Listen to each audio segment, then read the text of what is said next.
Hello, everyone, and welcome to Geeky Geezers. I am your host, Aged Boomer. I'm with my co-host, PaPa Pacelli. Hello, hello. How's it going? I'm doing well. How are you doing tonight? I'm doing good. Allergy has been killing me lately, but other than that, Florida summers, I don't even have to worry about it. I never leave the house, so You never leave the house? pretty much. Oh my goodness! No, I haven't been able to be cooped up since since the pandemic started, because I of course work for the public, so I had to go out. You're considered an essential worker, right? I'm considered an essential worker. I have to tell you, that first couple weeks when I had to go to the grocery store on my own and I had to put the mask on and everything, I had the Dawn of the Dead music playing in my head, like when they're at the gas station in the movie, and it's that creepy, like Earth, and I'm thinking this is like the zombie apocalypse that's happened, and I'm like, I didn't go full on panic, but it was building up, and I figured just get the stuff and get out of the store, and the streets were bare, no one was out. Well, here's the thing. I used to watch horror movies like that, and I used to think, man, they portray people as being just so damn stupid and panicky and just doing the dumbest stuff. This is so unrealistic. And then I see what's happened to the world in the past couple of years, and I'm like, nope, they undersold it. The writers understood, people are going to act dumb during these things. Oh my God, the level of stupid. I can't believe it. It's like, how have we survived as a species this long? I don't know. Well, we have smart ridiculous people, and was that the expression in Men in Black? A person is smart, people are stupid. Yeah. Maybe that makes sense. Oh, look at this. Melissa Harris is here. Welcome. Say hi to Jake for me. Zootopia, hey, good to see you. Okay. Get off my lawn. I don't want to turn into that. I am trying to, even though we're the quote unquote boomers or whatever, the old men. I don't want to turn into the mean old man that hates everything. And I don't want to become that person. That is one area that I'm like, if there's kids that want to play in my front yard or whatever, that's fine. I don't care really about my lawn. Someone should be playing on the lawn, for crying out loud. But just as long as they don't throw dog crap at your window. As long as it's on the outside, I still don't care. Okay. All right, Horizon Talker, welcome. So we got a few people here, so my more will chime in. But the big news this week. We were not going to talk about this originally on the stream because the He-Man was the big news, and He-Man was not something I ever got into. No offense to those of you that loved him growing up. Cool. But I didn't feel like I should really be chiming in because I don't really have a stake in the matter. And I don't know how much you were into it either, Troy. I watched it. Yeah.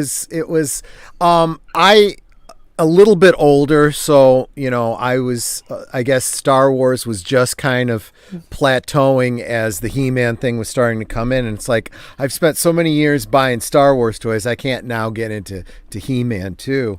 Yeah. Like I said, if I had to do it over again, my younger self probably should have given G.I. Joe a chance because I think that was more in line with how the Star Wars figures were, more so than He-Man because they were like the smaller scale. And I don't know, but I have to say though, I do feel for a lot of the He-Man fans this week because they've been put through the ringer. Did you hear Andre on Midnight's Edge? I think so. Did he do a video? He got lit on the show. He was ripped. He could barely talk. I didn't see that. I did see some Midnight's Edge videos. I mean, you guys that have followed me on Fridays, every now and again I'll do a little overindulging, but Andre never does, and he was lit. Now, I was going to say in the middle of the day, but that's middle of the day here. It was probably late at night on his side of the pond, but he was depressed. He really was. He said, he says, I wasn't a big Star Wars fan, so I didn't have the same reaction all of you did to the sequels, but now I understand. Right, because he was a He-Man fan. Yeah, that's right. I remember hearing Andre talk about how Star Wars was not necessarily the biggest thing for him. He is pissed. But I'll tell you, all of the fandom is right now. I mean, look, I don't think anyone is terribly surprised. This is not a bigger shock or whatever than what they've done to Star Wars and Star Trek and Doctor Who and all the other franchises, right? The problem that people are having right now is Kevin Smith. I mean, talk about a traitorous piece of shit. I mean, he really is. Plus, I mean, he spent months raking Clownfish TV through the mud, calling them liars, and then it's like, oh, really, you son of a bitch? Well, we got the receipts now. You're the fucking liar. He's supposed to be I'm Mr. Geek Culture. I get the whole nerd culture. I'm on your side all these years, okay? And for him to have been acting the way he's acted this past week, it's like, you know what it's like? It's like the nerd that gets in with the cool kids. Yeah. And then turns into like, even worse than the bullies would ever be. You know what I'm saying? Yeah. I don't know what's going on with him, and he keeps bringing Clownfish up, and I want to just because I watch Clownfish regularly. Okay, I mean they're one of my favorite channels. So for him to have, and they were right. They've been vindicated. Here's what it is. Okay, I mean, people gave him the benefit of the doubt, and they said, he's Mr. Geek Culture, right? Mm-hmm. But now we're coming around the other side of it, and we're going, no, he's no better than like Jessica Chobot or someone like that, who's just a fake nerd that does their research and reads their lines and pretends like they're into all this shit. But he doesn't know what the fuck he's talking about. And look, at this point, I have absolutely zero compassion for anybody in the entertainment industry who doesn't see the writing on the wall. Anybody who looks at what happened with fucking Star Wars that's still pulling this shit, fuck you. You deserve to lose your job, for your company to go bankrupt. Just go crawl under a rock, you fucking shittard.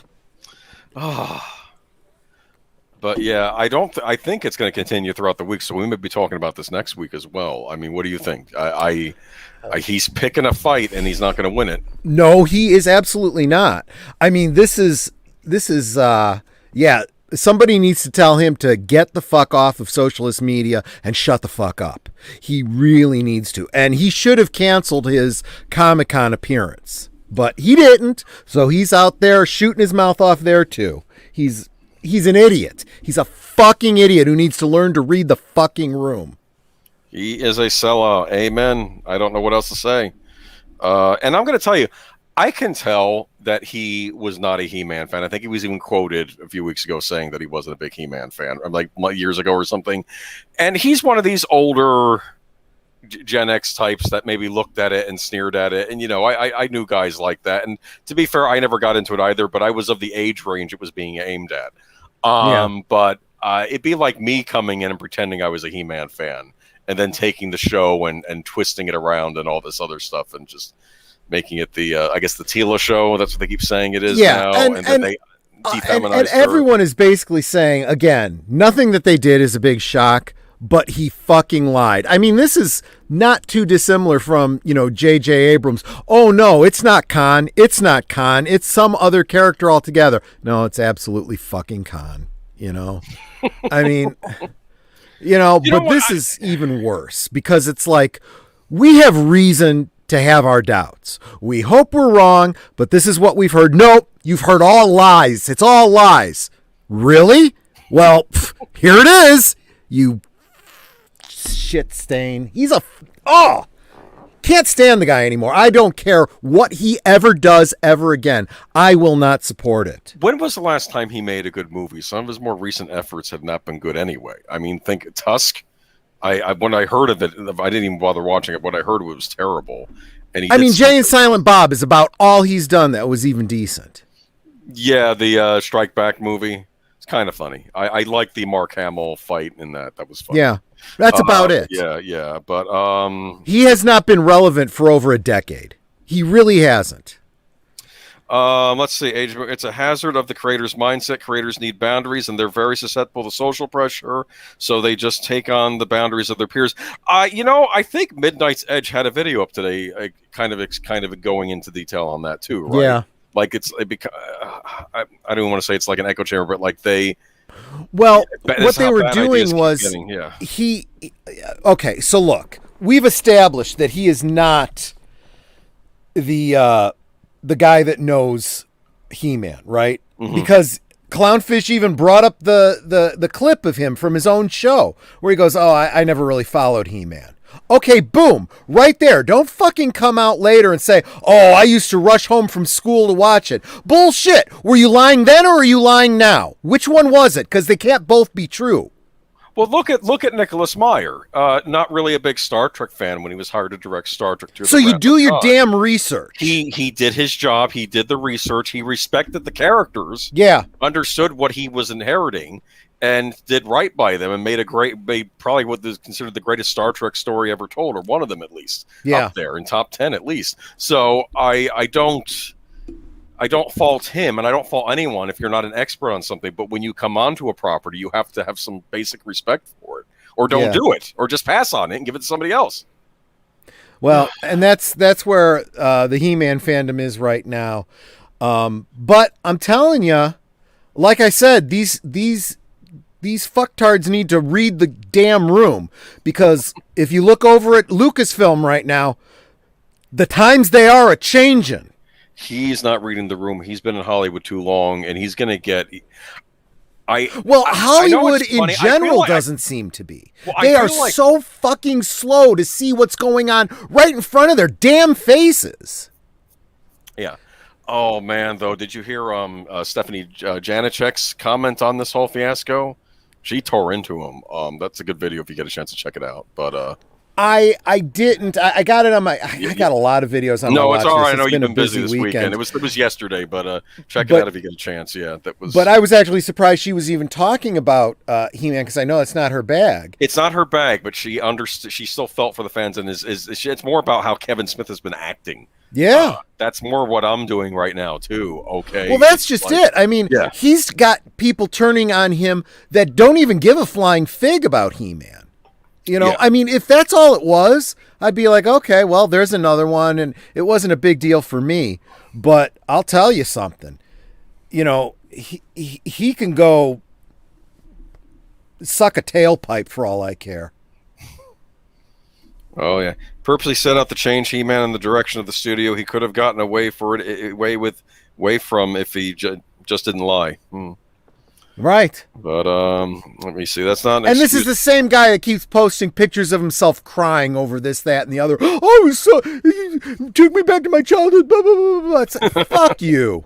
Oh yeah, I know it's not an excuse, Horizon Talker. You were just making a point, but like I said, they were arguing this at Midnight's Edge that this. I don't know. What would happen if any of us? I'd like to think some of us would be strong enough to stand against these bad ideas in these writers' room. I don't think Kevin Smith is. If he even had anything to do with writing this, I don't know. It's like, you know, sometimes. I mean, look, either you're a pansy ass piece of shit, or you're going to be like Gina. You know, I mean, do you have the cojones to say, you know what, whatever it is you're going to pay me is not enough for me to sell my soul? Well, apparently it wasn't enough for him to sell his, so I don't know. We'll have more on this next weekend, because apparently Comic-Con is going on, so I'm sure we'll have a Comic-Con report. In fact, I think we're getting up on the 1-year anniversary of when we started doing these, right? Probably, yeah. Yeah, I should find out the exact date we started. I think it was in July, or was it in... No, I think we're almost at the 1-year point. Happy anniversary. Happy anniversary. Okay. Anyway. You got two old farts who can't remember exactly when our anniversary is. So what does that tell you guys? Okay, but it was around this time, because I know we covered last year's Comic-Con early on. Okay, but I was thinking, you know, that was the whole joke when they started talking about gay marriage. I said, you get two guys married and neither one of them's going to remember when their anniversary is. Well, guess what? We just proved it. Okay. All right. So Didn't Adam Sandler do a movie where he married Kevin? No, not Kevin Hart. What's his name? The one who was Kevin on Smith or no, not Kevin. I don't remember who it. Huh? When's our anniversary? August 3rd, but you're ruining the joke. Okay, but no. No. What's his name? The Blart, the mall cop. Paul. Yeah, I don't remember it now. This is what happens when you get old. Anyway, though, but I think the point of that is that they were just doing it for the insurance or something, or for healthcare or something. Right. And they weren't gay or anything. And I just know give it 5 years time, people are going to be screaming that movie needs to be banned. Well, and this is what I said about it at the time. I pointed out when people were talking about gay marriage, I'm like, look, why does there have to be a law about this, right? People should be able to enter into any domestic partnership they want to. Okay, that's as far as the law needs to get involved. I should be able to form a legal contract with somebody, form a household, share insurance benefits, share income tax, all of that stuff, leave everything as part of the housing unit, in trust or however you do it. You don't have to overthink this. I said, because everybody is acting like, it doesn't matter who you love. We're talking about marriage, not love. And, people take that as a joke, but it's not. This has nothing to do with sex. This has nothing to do with love. This has to do with a domestic partnership. I should be able to form a domestic partnership with a family member because it's not necessarily a romantic marriage. It is living together, sharing expenses, just like a business. Yeah. How many married couples are out there are in sexless marriages because, the plumbing don't work no more. Does that mean they're not married anymore? They don't love each other anymore? No. There's a lot more to a marriage than that stuff, but that's all that certain people can focus on. All they understand is what dangles or doesn't dangle between your legs.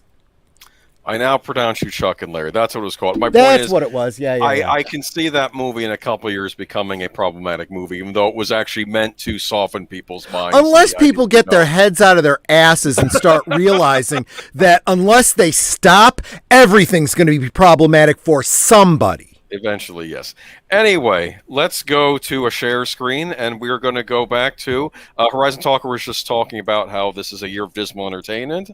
That's why we go back to the good old days. Good old days, yes. Okay, so let me gotta get back in time. Share screen. I better be careful. I'll get you taken down, just like we did to Paulie 3 times on Friday. Honestly, I'm not here to make waves. So I know, right?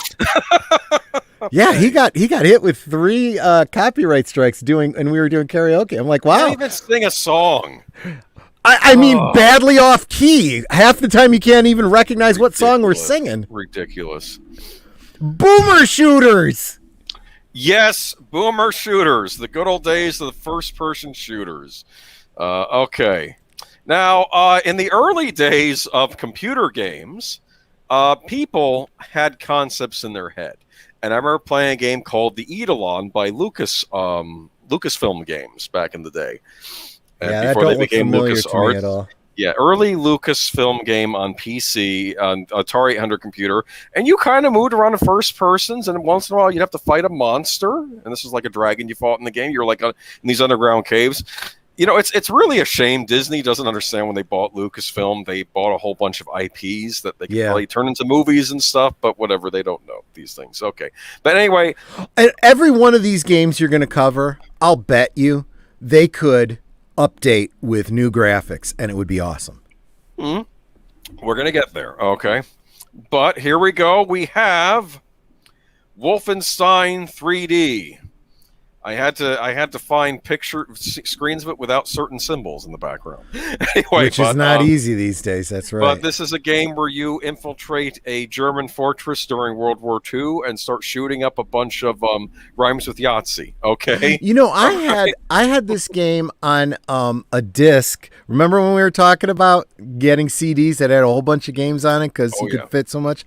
I had this with a whole bunch of other games. Otherwise, I wasn't going out of my way for it. But I'm like, oh, this is kind of fun. But you see in the middle, the guy with the bad mustache has his picture on the wall there. Yes, yet it's distorted, so it could be anybody. Oh, yeah, man. it could be any dictatorial leader in the past century or two. This I believe is considered to be at least one of the earliest, or maybe the first, what we call a first-person shooter. Okay. Yeah. And this was actually a remake, like a 3D version of this game called, I think it was Escape from Castle Wolfenstein, that was on the old Commodore and Atari. Oh, really? What do you think of that? Pretty impressive graphics, huh? But they made it 3D. That looks a lot like that. 3D. What was that game? Was it Berserk or something like that? Kind of reminds me of that. Maybe. I had to go back. That the guy had a symbol on his front that you could barely notice. That it's not allowed. Anyway. Oh, gotcha. Anyway, though, but Wolfenstein 3D came out. This actually came out on You mean the Pinwheel of Friendship? The Pinwheel of Friendship. Dude, there's some Japanese game where it's getting censored, even though it's a reverse of that symbol, and it's actually a Buddhist symbol that has nothing to do with the other thing, but I don't want to go. Oh, it's an anime that they're censoring it out of in the United States, even though that's not what that symbol is. It's a Buddhist symbol. Anyway, moving on, we have here Doom. You remember Doom, huh? I do. I don't remember these particular monsters. They look a lot like beholders from Dungeons and Dragons. You encounter these later on, but yeah, when you got a little further in the game, you encounter them. They do look like beholders. Horizon Talker said, I remember the Simpsons mod for Doom. Oh my gosh, that must have been hysterical. Oh, that's I can't funny. even imagine that. They do weird mods with the Simpsons. I think there's some game. It's almost like a survival horror game, and I think Marge is after you or something. My gosh! I don't know. I saw something, but yeah, this is Doom. You can still get Doom very easily today. This is what's the plot of Doom? You're a space marine. I think it's on Mars. I believe a corporation or somebody opens up a gateway to hell, and basically all the demons pour out, and you got to kill the demons. Okay, and zombies and other things. Okay, see. Get shotgun. Did you used to play Doom a little bit? Maybe you're a PC guy, right? Honestly, now Everybody I'm getting confused Doom. Between Doom and Wolfenstein. I'm forgetting which one was which. Well, they're made by the same company. Doom came out later. Doom really refined the first-person shooter. Did they use the same game engine? I mean, they sure look like they did. It's possible that this was refined. It was built from what they did in Wolfenstein, but this was better. What I do remember about these games was this was not true 3D, right? This was really just the objects in the background got bigger and bigger. Here's what I think. I think the objects themselves. Correct me if I'm wrong, Chad. I know I can't look at it, Chad, but if anybody's wrong, I believe that the things you shot were sprites, 2D sprites. But I believe the stuff, like their actual rooms, moved around in some sort of 3D. I could be wrong, though. I'm not an expert on this. Well, what it was is like these guys on the screen here were just two-dimensional characters. Yes, they were. And they would get smaller and larger as they got closer and farther away. Yes. And I know that, anybody who's, that's how 3D works. But it's not really. It's all, as far as the computer is concerned, on a 2D plane, And if it's closer, it's easier to hit, but they could program it. If it's a larger size, it can do more damage because it's closer. Whatever. It was built into the game. It was pseudo 3D. Yeah. A few years back, there were 3 candidates for the Video Game Hall of Fame. 3 of them were Tetris. You've heard of Tetris, right? Yep. Super Mario Brothers. You've heard of that game, right? And Doom. And I have to say, the first 2 are great games, but I might have actually given it to Doom. Yeah. Doom holds up incredibly well. You can get Doom. You can still buy Doom on anything these days. I have it on my Xbox. $2.49 on sale. That's nothing. Not only that, you can get Doom 2 for that when it's on sale, $2.49. And they give you all these free add-on packs. Like a lot of people in the community over the past couple of decades have made their own Doom games using the engine, and they give those to you for free. So you get a whole bunch of free software. And you can have hours and hours of endless entertainment, and it still holds up well. That's why I was getting a kick out of Horizon Talker talking about The Simpsons. You play as Homer, and you power up by eating donuts. I'm like, that's funny. That would just make my day, Oh, yeah. Even unofficially, there's a whole bunch of stuff you can get your hands on. This I find incredibly interesting because, yes, you're fighting these horrible monsters, but you're surrounded by a pizza river. That's pretty cool. What? Where? On the screen here? Yeah, look at the picture. It's a pizza river. Oh, my God. I don't know. Anyway, you know what? Doesn't that look like pizza, guys? Come on. Yeah, you know what? A little bit. Okay. It's supposed to be mud, I think, or toxic sludge. No, I think it's lava. Yeah, anyway, I think it's lava. Those things that look like beholders, you know how I would kill them?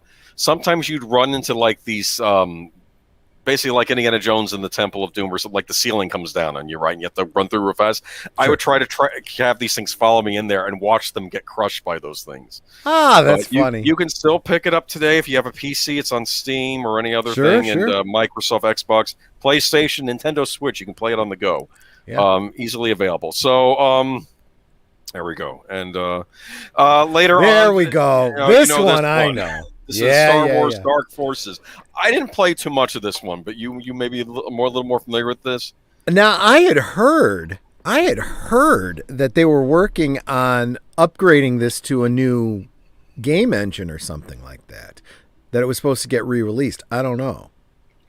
I know that they made games later on that had better graphics and were sequels to this. Yeah. I don't know if they ever remade this one. It's possible. I'm not an expert on this. It would be cool if they would just be, re-release it and at least clean it up. I saw they took, now it wasn't related to this, but somebody took and recreated all of Mos Eisley the spaceport in Unreal Engine.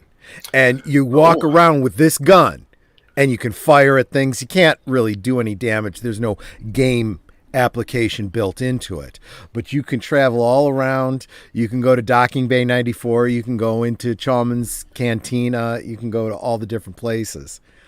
It's really pretty cool. I believe the first level of this game has you stealing the Death Star plan, so it's not. I guess it's not canon anymore, like because Rogue One tells that story. But you play this guy. He just goes and wastes a bunch of stormtroopers and gets the plans to the Death Star and gets out of there. I think that's how it starts. Yeah. But yeah, and they said it was pretty. I think you even run into Jabba the Hutt later on, or you run into Jabba's spaceship and you see him through a hologram, and like he sends you down into a pit where you're fighting monsters and stuff. Interesting. Yeah. There's a YouTuber called Civi that does a lot of cool videos on these old PC games, and he really loved this game. Have you heard of Heretic? This one I don't know. Was it related to the other ones? Hexen.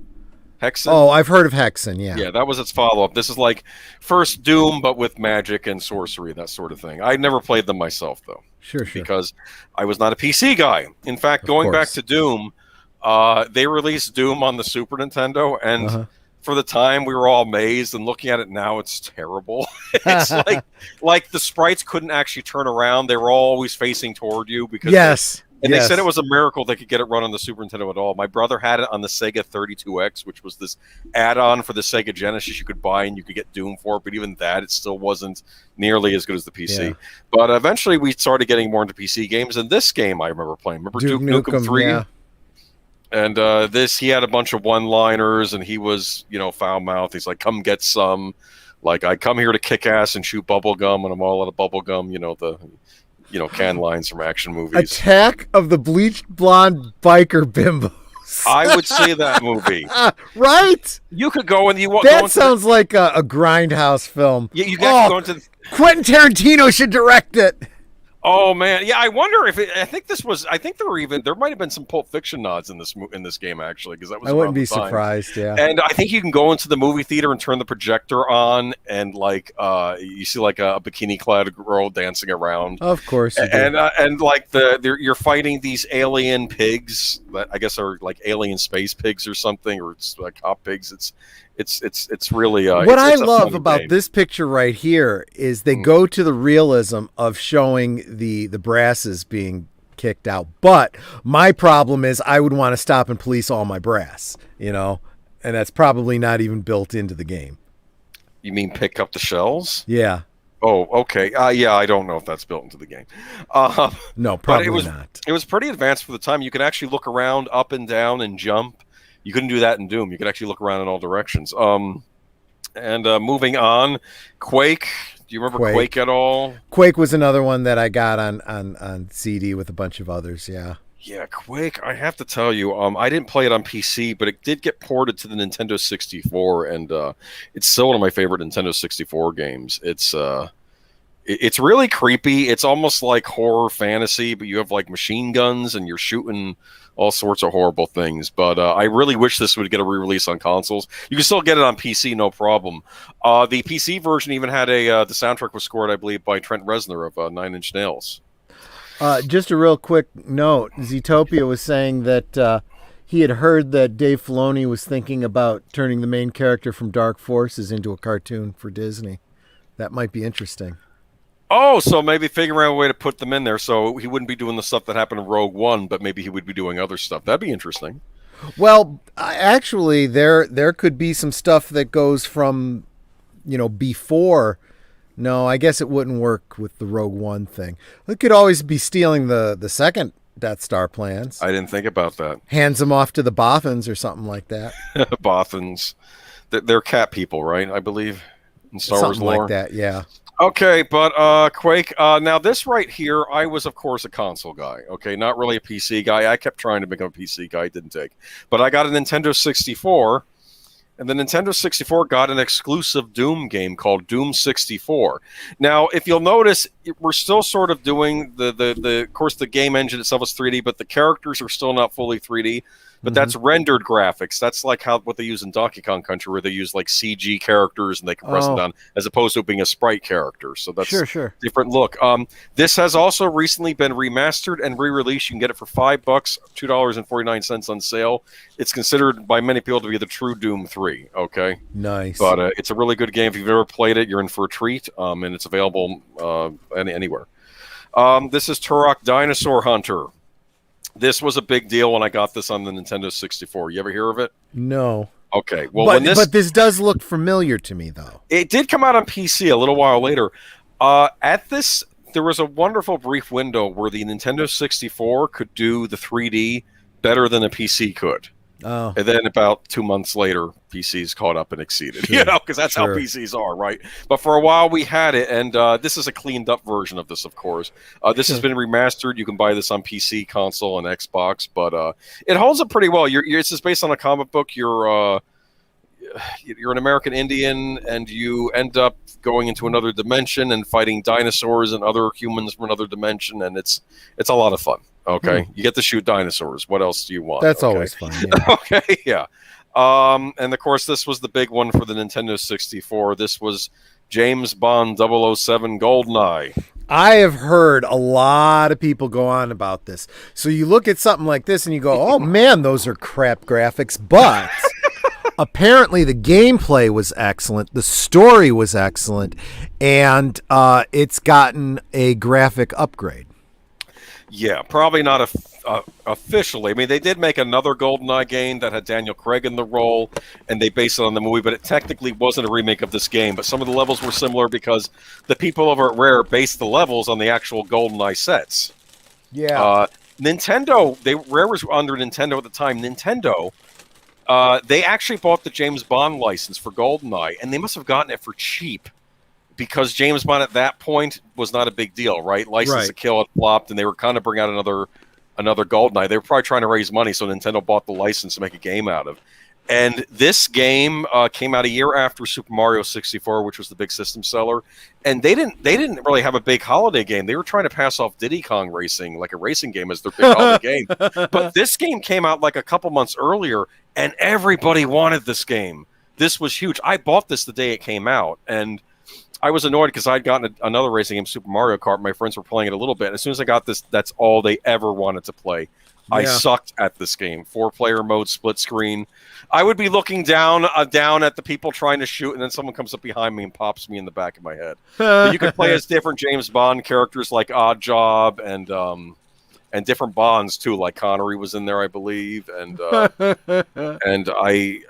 was it? You could also play as Jaws. You remember Jaws? Wait, you could play as different James Bond against other James Bonds? I believe so. Don't quote me on this, but I believe they had different skins in the multiplayer. Have you seen the what is that? The 3D graphics guys, the Quarter Crowd or whatever it is, that did the trailer for a new James Bond that strings all the James Bond together as if, they go with the theory that James Bond is a code name. So all the different James Bonds, and you have like one shooting another one, and they actually do a pretty darn good job. I should check that out. But no, I never liked that theory. It's just it's a different actor. That's all it is. Okay. Yeah, I know. They did. That's because of that horrible movie with Woody Allen and David Niven and Peter Sellers that we won't talk about. Oh yeah, they actually use footage from that too. Make it make sense. Yeah. Well, if we want to do a Battle Day segment, we'll talk about the original Casino Royale movie. But anyway. Okay, but there we go. That's Pierce Brosnan. They got his likeness. Well, close enough, right? Sort of. Yeah. And it was neat. And the idea is that they in Super Mario 64, you would revisit the same level over and over again with different objectives. Like you'd have to grab the star or fight the boss in one segment. They decided to apply that to the first-person shooter, and you as Bond would be going to the same locations with different spy objectives. And it kind of revolutionized the first-person shooter. They said characters reacted. The AI in this game was pretty smart for the time. Like they would, it was pretty cool. This is Quake 2. This is the Nintendo 64 version, though, not the PC version. And they actually made an original version of Quake 2 just for the Nintendo 64, just had the same title, but it's those graphics actually look really good. Yeah, because the Nintendo 64 later on got this thing called an expansion thing that you could plug into your Nintendo 64, and it boosted the frame rates and stuff and made it a bit more high-tech. Still not as good as PC, but this was pretty good. And I hope they port this like they did Doom 64. This would be another good one for them to re-up one day, because it's an original game, even though it's the same title as Quake 2, but it's an original game. Yeah. Now we move, and guess what game this is? Guess when this was made?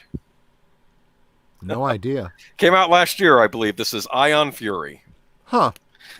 Now what they do is, I believe it's 3D Realms. What they do is they take the old game engines and they're making new games based in them, but they're also boosted up. So this looks like, I think this is using the Duke Nukem engine, okay? Oh, okay. But it's a brand new first-person shooter, and it has kind of the Duke Nukem vibe to it, except you're playing a woman this time around, but she has her one-liners, and it's in a cyberpunk type scenario. It's called Ion Fury. And you can get it now, and it's kind of like now, like there's kind of like a resurgence in making these first-person shooters the old-fashioned way. And this was a brand new game, and it's pretty cool. Neat. This is one that's coming out sometime this year. They're promising us. It's called Wrath: Aeon of Ruin, and this is using the original Quake engine. So it's kind of weird because they're using the original Quake engine, but we're still making it a modern computer, so it still looks better than anything you would have gotten from that engine back in the day. But it still has like the aesthetic of the old game. So that looks cool. And here's another one called Graven, and this I think is also due out this year. It's like a spiritual successor to Hexen and Heretics. So. Wow, that is pretty cool looking. That's pretty cool. Yeah. And it's gonna have RPG aspects in it too, so that should be pretty. So neat. I did not know that first-person shooters were called boomer shooters. Yes, but now boomer shooter is now seen as a compliment because now they're making new boomer shooters to go aside the modern stuff as well. So if you want the old school stuff, you can buy the old games, but they also are making new games in the old style. So that's kind of neat. And so, yeah. But I remember hearing about Ion Fury. I never heard it was any good. I never heard it was any good. It is pretty good. I like it a lot. And I'm going to say this. This was a game where the SJW crowd were screaming because you go into a bathroom and there's offensive graffiti on the walls and stuff, and they were going to try to coax them into getting rid of it. And the studio finally said, no, we're not doing that. We're going to keep it in the game. It's graffiti. It's supposed to be offensive. That's the point. It goes to the aesthetic of the game, and they actually ignored the pressure to censor the game, and good for them, okay? And what happened? Did their company close up? Nope. Did they go bankrupt because of it? Nope. Did they lose a single freaking sale? No. And I like Ion Fury's pretty good. If you like Duke Nukem 3D, you might get a kick out of Ion Fury. It's basically a newer game in that same style engine. I really do. These companies really do need to start, standing up to this BS. Yeah. Because every time they start, oh, we're sorry, they lose business. But when they stand their ground, guys, I'm just going to point to Chick-fil-A. That's all I'm going to say. Yeah. I have to tell you, there was that whole thing about them being denied on the college campus. Remember that? That was a big thing. Oh, this reminds me of Razorfish tweet. Set up custom computer, balance heat levels, enable ray tracing, install 1996 CRPG. Yeah, okay, of course. Because, sometimes the old stuff is the best. It was funny. Razorfish the other week, he was playing Donkey Kong Country 2. And he was saying, it's a good game, but I still like Donkey Kong Country 1 better because you could play Donkey Kong in it. He got all angry. Well, and this is the area where I would say that looking to the past and updating and, I don't know, rebooting, if you want to say, if you do it the right way, you could have yourself, a real winning franchise. You know, yeah. I mean, look at what happened with Warner Brothers and Space Jam. Yeah, I think, is that our first story? I'm clicking on my notes right Yeah, now. I was just pivoting for you. Thank you. I appreciate it. Yeah. LeBron James Space Jam movie reportedly denied China opening, projected to lose millions. This, to me, strikes me as a miniature disaster. Well, not a miniature disaster. It's a big disaster. This is, I'm going to read from this article in a minute, but here, I'll go to post the headline. But, yeah, this movie, I think, is set. I think I heard someone saying it was set to lose 100 million. Is that correct? And what they were intending to earn? That sounds about right, because it hasn't done very well in the U.S., and now it's going to get, what, 0 in China? Yeah. The Space Jam sequel starring NBA star LeBron James reportedly on track to lose more than $100 million. That's from this article. Okay, after being shut out of China. The hit to Space Jam: A New Legacy is particularly bad news for James, who infamously stirred up controversy in 2019 when he rebuked Houston Rockets general manager Daryl Morey for supporting Hong Kong protests for freedom, saying, "We talk about this freedom of speech, but sometimes there are ramifications for the negative that can happen when you're not thinking about others and you're only thinking about yourself." Wow. Outkick founder and radio host Clay Travis dropped the news Wednesday. Despite LeBron James shutting up and dribbling for Chairman Z, China still won't allow Space Jam 2 to air, meaning the movie is likely to lose several $100 million. Should be a massive story. LeBron bent the knee and China still spurned him, yet media isn't covering it, Travis said. Space Jam 2 cost $200 million to make and market and will likely only make 67 million with 60 to 70 million without China, he continued. Meaning LeBron's movie will lose over $100 million at least. China blocking the movie is a huge story, but no one is even discussing it in media. Strange.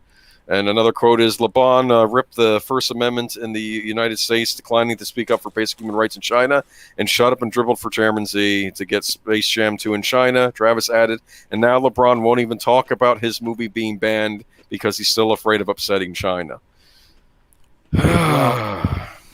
His entertainment career, at least, is over. That's for sure. I mean, he's going to be right up there with John Cena. You know?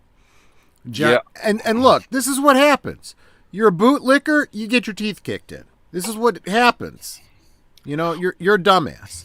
Why did China not accept this movie, though? Because it wasn't the whole reason the NBA was doing all this kowtowing because the NBA is actually very big in China. I have no idea. And this is a big NBA star. I would have figured they would have, and I'm sure they tailor-made it for a global audience, quote unquote, right? So why did China deny it? That's what I'm kind of curious about. But I don't know, but there could be a whole bunch of political things going on behind the scenes that we just don't see. I mean, honestly, I think they're freaking getting ready to go to war with us. I think they're going to stop allowing all movies from the West to be shown over there pretty soon. We're going to know for sure when we probably find out what's going on with these Disney releases, which haven't been greenlit yet. Or not greenlit. Well, I'll tell you, Shang-Chi is not going to be. I can guarantee you it's not. Well, they had a problem with the director of the other one, right? You don't have to be very clever to figure out what's going on with that, you know? Yeah. So I don't know. Space Jam 2. I remember last week when we were reporting on it and saying it blasts Black Widow from Europe at 32 million opening. I was thinking 32 million doesn't sound like a lot. Well, I brought that up with the guys from Midnight's Edge, and Tom was like, "Yeah, saying it got nuked from orbit is kind of a very low bar to set, you know? I mean, maybe kind of, you know, cork popped it from on top of a hill, actually." Yeah.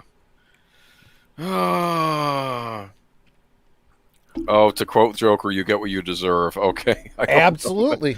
No, it's true. I mean, it's, you know, I'm sorry. This is why people enjoy watching shows like Dumbass or whatever, the Jackass or whatever it's called. They like to watch people do stupid shit.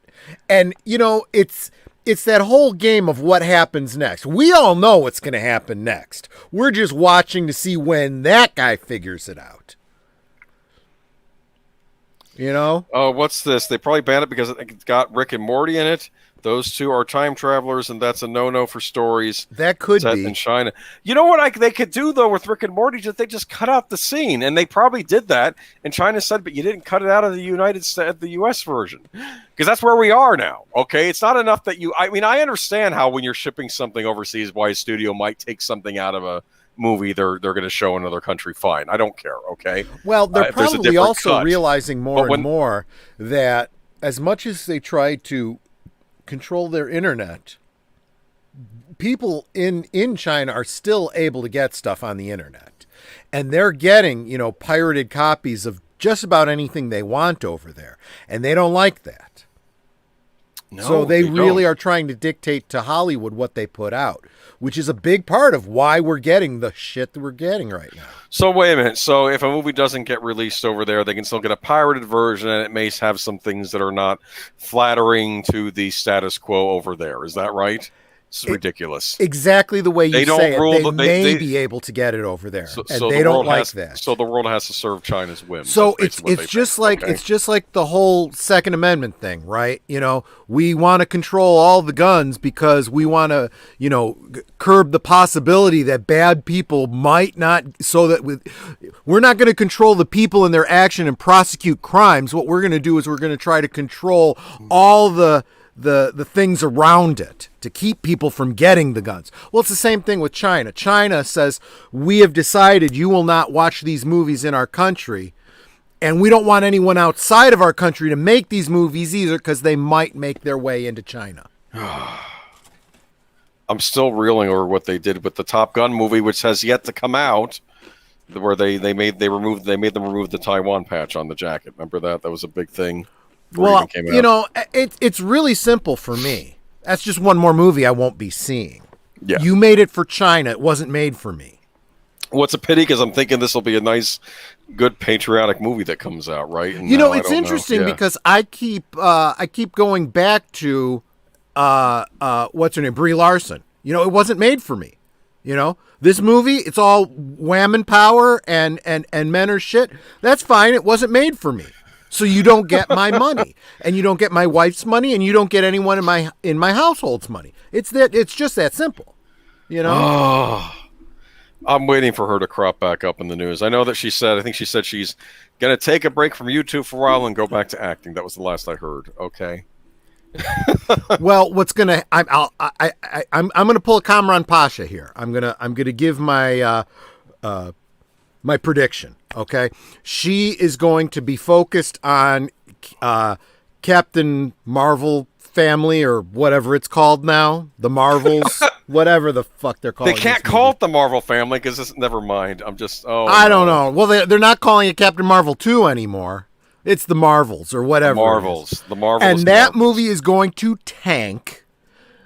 And there's no question it's going to tank. I mean, when you look at what really happened, not what they say happened, but what really happened with the first Captain Marvel film, okay? And don't just look at that. Also look at what people are saying now about WandaVision and the Winter Falcon and Loki and Black Widow. Black Widow's losing money. Do you think that the Marvels are going to do better? No. Seriously? Maybe they'll have Samuel L. Jackson and Nick Fury show up in it again, and he'll humiliate himself further. That will not save it. Okay. No, I'm saying he'll humiliate himself further, like he did in the. Oh, he just might, you know. But and I'll tell you, Netter still doesn't like him because of the whole Coulson's Cards thing. But even she didn't want to see Captain Marvel. She's like, I don't care that he gets cucked. I still don't want to see it. Yeah, it wasn't good. I did see it actually myself, but that's a whole another can of worms. Hey, you know, that's 2 hours of your life you can't get back. It felt like this was back in the day. I got dragged to it. I know. Let's folly of the past. Okay.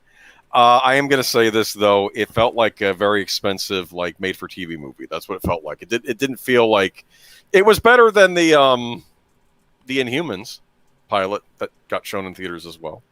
It had that going. Oh yeah, has that come out yet, or is that coming out? Or No, the Inhumans already came and went. Did it? You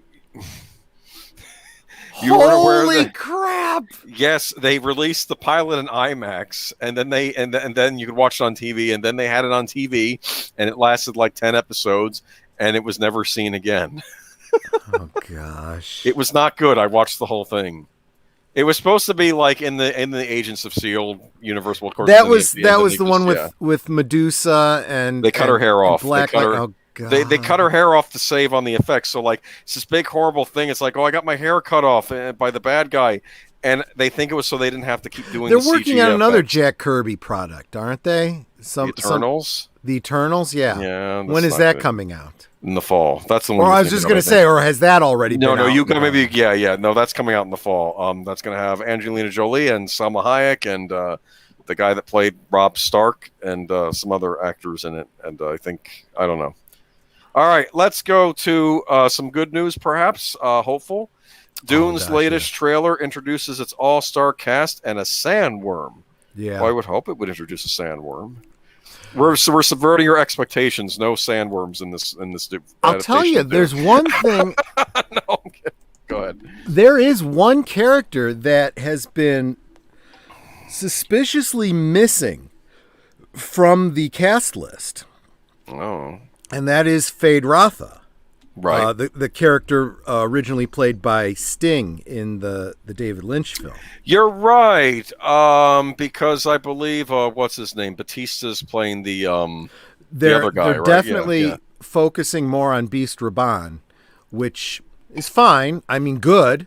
I felt that the Beast Raban did not get his due in any previous incarnation, but it is just surprising that even to cast Fade and even have him as a background character, even if he's not going to be big until the next film, I don't know. It could just be the trailer too. Maybe he's still in the movie. It could be a big reveal in the movie, like a surprise actor they've cast. Yeah. Sometimes they do that. Like Edward Norton was the villain in Alita, but you didn't really see him till the end of the movie. Remember? So that could be part of what that is. Maybe it's a reveal. Okay, like a big reveal. Obviously, you guys can go out there. You can see the most recent trailer. It looks really, really good. But last week at select IMAX theaters for free, they billed it as 10 minutes of the film. You know, it was like a preview. It actually was more like 20 minutes because it was the new trailer. It was some behind the scenes stuff, you know, talking with the actors, and at least 10 minutes of the beginning of the film. And everything I've been hearing about it has just been excellent. If you follow Midnight's Edge, last week was on, and she was talking about it, and she had some great things to say about it. There's one other YouTuber that I really want to hold up for this, Quinn's Ideas. He's a YouTuber that has done a lot of videos about not just this movie. Well before this, he's done a lot of Dune lore videos. He knows his stuff, let me tell you. Mm-hmm.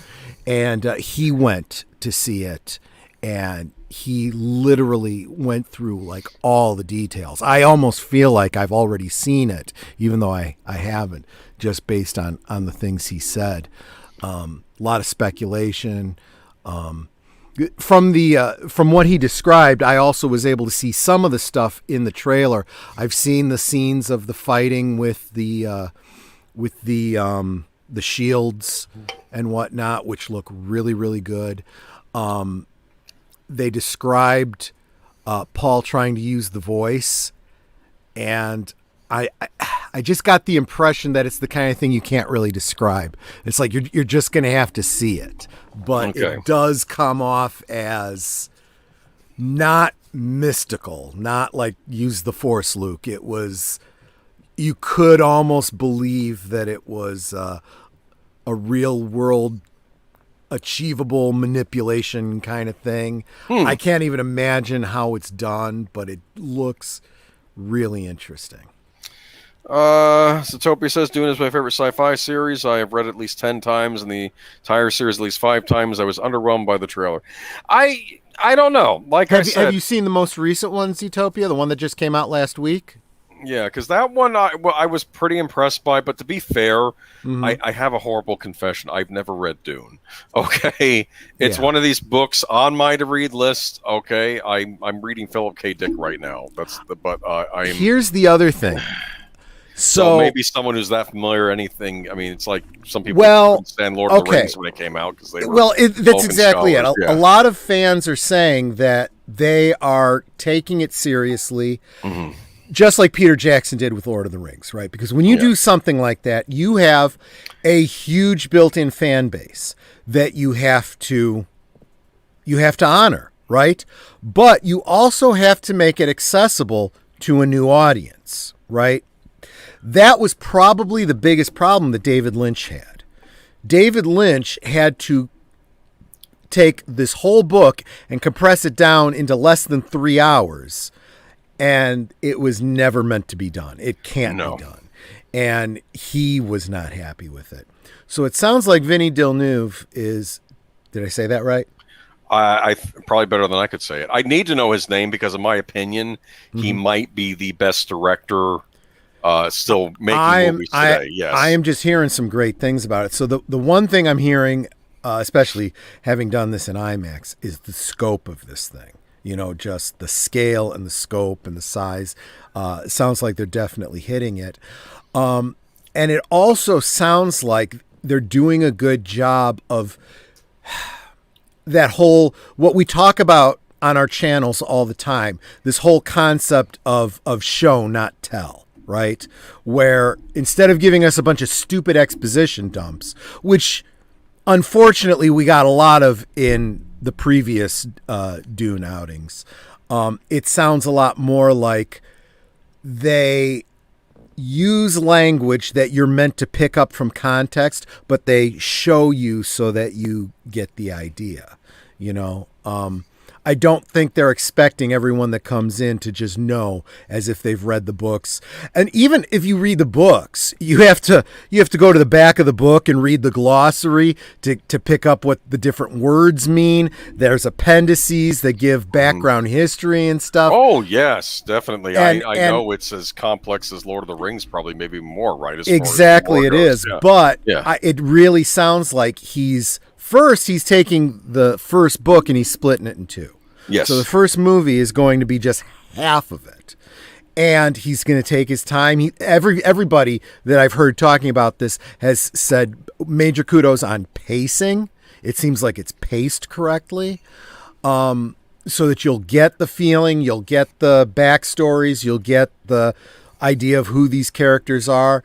But at the same time, people that already know these characters, all you got to do is go, oh yeah, I could see that person as this person. And, you know, okay, cool. I see who that is. And oh yeah, I'm already hearing, I saw it from the trailer, but a lot of the fans are looking at the interaction between Paul Atreides and Duncan Idaho. Duncan Idaho played by, what's his name? Jason Momoa. Khal Drogo. Yeah, exactly. Yeah. Little bit of humor there. But it's the kind of humor that's appropriate to the characters where he's, you know, oh, you look like you put on some muscle. Oh, really? No. I chuckled at that. Even my jaded But that's very, very appropriate. Honestly, I'm not the hugest fan of Jason Momoa, but definitely a better casting than I've seen for Duncan Idaho in any other film version that I've seen. I hear that I've seen the Lynch version. I saw the extended edition of the Lynch version. I've seen the Sci-Fi Channel miniseries that was made years ago, which wasn't bad. But something I saw that I didn't know about, we're always talking about race swapping, gender swapping of characters and whatnot. And I noticed that Gurney Halleck is played by, I don't know if he's African American or African British or what he is, but definitely a darker skinned individual. And I'm like, yeah, I can kind of see that. because I don't think there's really anything that says what skin color Gurney Halleck had. No, and I think they're also taking a different take. Like, I think the Harkonnen are not having the red hair anymore. They now look horribly pale, like they've been sitting in a vat of water for like 10 years or something. I don't know. And this was something that I had talked to you about when we got our first images about it, right? Mm-hmm. Because, and I'm guessing just about everyone who's listening to us now probably pretty much knows, the basic lore of Dune. So I don't think this is going to be a big spoiler, but if you're afraid of spoilers for Dune, maybe, take 5 minutes off. But here comes the big spoiler. Spoiler, okay.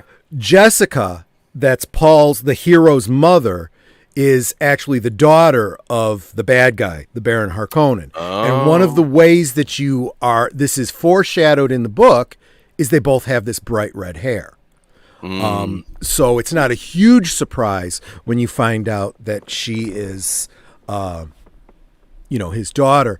And there's this whole breeding program that the Bene Gesserit have trying to bring about this Messiah, this Kwisatz Haderach. Right.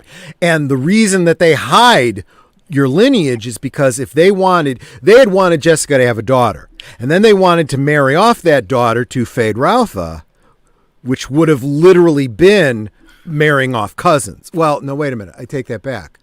Uncle and niece, which would have been like, ew, or maybe it was cousins. I don't know. But they wanted to be able to have that option for, their genetic manipulation and stuff. So when you find out about it later, it's supposed to be a big twist in the story. Well, if they want that to play out in film, the way David Lynch attacked it was the males all had this bright clown red hair, and Jessica had this normal, natural ginger color. Right, right. And you're like, oh, no, that's not the way genetics works, But in a visual medium like that, it's right there in your face. And you're like, oh, no, she's related to the Harkonnens. I know it right from the moment you see them, right? Well, if you never see that the Harkonnens have red hair because they're all shaved bald, then you don't know. It's the difference in how you tell a story in a specific medium. So when you make changes like that, I go, yeah, I see why they did that. That works. Also saw, and this goes to, I don't think Al is still in the chat with us, but I know Al has been concerned about this. The way the ornithopters are shown. The ornithopters being the shuttlecrafts or the planes or whatever. They're described as having flapping wings like a bird. Well, what's very interesting is, there's never really been a good representation in film. First, David Lynch's, they were just these pods, with barely wings, and there was no obvious reason why they were called ornithopters, but it's supposed to be in the form of a bird, right? Ornithopter, bird-shaped, whatever. But and then in the sci-fi, they had no budget to do crap. So Sci-Fi Channel, yeah. But the ones that I saw in the Vinnie Villeneuve, they look like freaking mechanical dragonflies. Yeah. It looks really cool. And then there's this one point where they're flying along, and then they have to drop down, and the wings just fold right up, and they plummet. It looks really cool. He's a visionary director. Many years ago, they announced Blade Runner 2049. My first reaction to this announcement was, this is stupid. You're making a sequel to a 1980s vision of the future. Don't do it. Yeah. Movie comes out. Listen to me. Movie comes out. I saw the trailer. Trailers can make anything look good. And the movie came out, and this was right around the time that the Harvey Weinstein thing had gotten exposed, and I was pissed at Hollywood at that moment. I'm like, I don't want to see anything this weekend. But we were taking a small trip, and we were going to see a movie. What do you want to say? I don't care. They went to my family said, we'll go see Blade Runner 2049. I'm like, okay.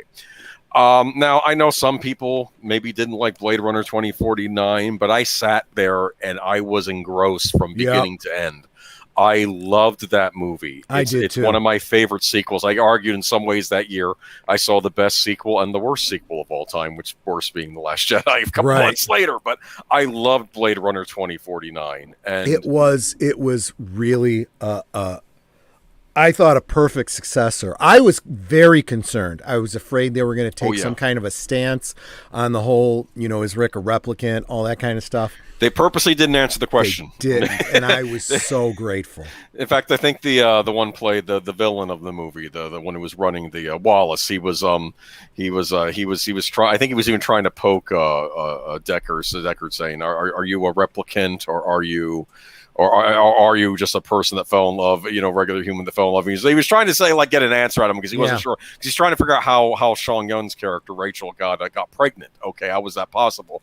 Because he wants to make it's easier to make more replicants if they can breathe than just creating them out of a machine. He's a real evil character in that. Yeah. I love that movie, and I think it's a shame it didn't do better. And I just blame the mouth breathers that are not going and supporting good movies. They just want to see more crap. And bitch about, things that they don't like. So I want to basically saying this to Zootopia. I had trepidations also about Blade Runner. Okay, Blade Runner 2049, and actually I was shocked at how good it was. I want to give this director the benefit of the doubt. We'll see. Anything can happen. I'm not going to say this necessarily will be good, but I'm saying it just looks better than anything else coming out this year, and I think we should at least give it a chance. We have to show studios when they release something good, that it's worth seeing. And look, I'm totally in favor of people, because what I tend to do with stuff like this is, I've been burned so many times. I don't go opening weekend. I wait. I hear what people say, and there's certain people that I know that are going to review it and see it the way I see it. And I'll be listening for certain things, and if I don't hear it, I'll be like, okay, I can go see this movie, and I can go support it, Oh, as Zoe says, I love Blade Runner 2049 too. Was very surprised. That's why I have some hope for Dune will be good. Yeah, and I think that's all we can do at this moment, but keep our fingers crossed. Oh, well, and here's where I think it's going to, if it's going to fail, I don't think it's going to fail the way so many other films have failed because, it went woke, it went SJW, whatever. That's not going to be its problem. What's going to ruin this film, if anything, is going to be the rollout and the marketing. Because they've already said they're planning on doing a theatrical and streaming service release at the same time. I know, and I'm worried Warner Brothers is going to be the biggest culprit in making sure this movie fails. And the problem with this is that if they do that, it's not going to make as much money as it should. We've seen it with all of these other films that have been released, in theaters and within a week, on streaming service or same day. And it's killing the box office. It's killing the revenue for these movies. They are losing money left and right. It is a losing marketing plan. I don't understand why these idiots keep doing the same thing over and over again and expecting different results. But they are. And if it tanks Dune, we're going to get half of a film and we're never going to get our second half. Yeah, and that's why I don't want Dune to tank, because I at least wanted to get finished. Unless, but anyway, and to answer your question, how did they get around the fact that Deckard was still alive if he was indeed a replicant because of the built-in 5-year lifespan? Well, they never specifically said he was or wasn't a replicant, because they didn't answer the question, because I think the director wisely knew that if he answered it either way, either side would get angry at him, right? And the other side to that was speculation that he was a model. He was a unique model, like Rachel, like Rachel was. Because otherwise, how did they have a kid? It's the big fight. Heck, how did they have a kid? Whether he was human or replicant, how did he have a child with a replicant? We know that she was a replicant. Yes, that's what the guy was trying to find out. Wallace was trying to figure out. Okay, and I just love that movie because it's about a replicant making the choice to save an old man from getting tortured to death and also reuniting him with his daughter. And I thought that was a nice ending. Spoiler, I'm sorry, but the more I think about the whole situation with Deckard, the more I think it's entirely possible that Deckard himself doesn't know for certain. Yes, I do too. Because how would you know? They made a point that future replicant models started giving them memories in those movies, according to Blade Runner 2049, because I think they acted less off. Like the replicants you see in the first Blade Runner movie, they were always a bit off in their personality, and I think it's because they knew what they were. And you sort of run into that with the character of Love in Blade Runner 2049. She was weird too, the Wallace's henchwoman. But anyway, and I have to believe that there was an underlying idea that if you believe you've had a long life and you only have 5 years to live, it's not quite as bad. You know, I'm 50 years old. If I was told I have 5 years left to live, I wouldn't be happy with it, but I've had a good life. You know, if you then find out it wasn't a real life, it's just memories. Well, everything is just memories, you know? I mean, and you can really dig into the whole, what does it mean to be human? What does life mean? What are memories? You know, are you the sum total of your memories? I mean, you could get really existential with this. And I think that's what's great about something like this. And that's, honestly, that's really why I think this Denis Villeneuve is going to do just fine with Dune. Yeah, I love this. Only Ridley Scott says he was a replicant. Everyone else says he wasn't. That's the big... That debate will be going on forever. Yeah, I think Harrison Ford said he wasn't. So I don't know. I am very much. Well, see, I don't put any stock in either one of them because if Deckard wouldn't know he was a replicant. First off, I am death of the author. Okay, Ridley Scott, you didn't answer it on screen. You don't get to say later on. Yes. You know, if you wanted to, you should have done the sequel and made it very clear. You didn't do it, so shut your mouth. But I'll say this shows that the director of 24 was smart in not shattering fans' expectations either way, right? Just leaving it alone, which I think was the best call. Okay, so... And he didn't go on social media with a little card that said, your Decker theory sucks. No. Oh. Just I'm hoping for the best for Dune, both box office and also that it's a great movie. Another Dune news: Dune HBO series enlist Diane Ademo join as new showrunner. This is from Variety. I'm going to read a bit from this article. The Dune television series prequel to HBO Max has found its new showrunner. Variety has learned exclusively that Diane Ademo John has boarded Dune, the sisterhood, in the role of writer, showrunner, and executive producer. John Spatz, who had previously been attached to run the series, but he stepped down in November to focus on writing the script for the second of the Dune reboot films. Okay, so he's working on the script for the second Dune movie. The show was ordered straight to series at HBO Max in June 2019. Set in the universe of Frank Herbert's epic Dune novel series, Dune the Sisterhood is told through the eyes of a mysterious order of women known as the Bene Gesserit. Given extraordinary abilities by their mastery of the body and the mind, the Bene Gesserit expertly weave through the feudal politics and intrigue of the Imperium, pursuing plans of their own that will ultimately lead them to the enigmatic planet Arrakis, known to its inhabitants as Dune. It will serve as a prequel to the films. I have a question. Yeah. Why are they doing this HBO Max and date with the theater if they're going to have an exclusive series? Because shouldn't the exclusive series be the thing that draws you to watch it to get HBO Max? Like, I'm a big fan of that Dune movie I saw in the theater. I don't know. This kind of falls under the same thing that I was saying about the rollout for the movie. I think they are screwing themselves with this.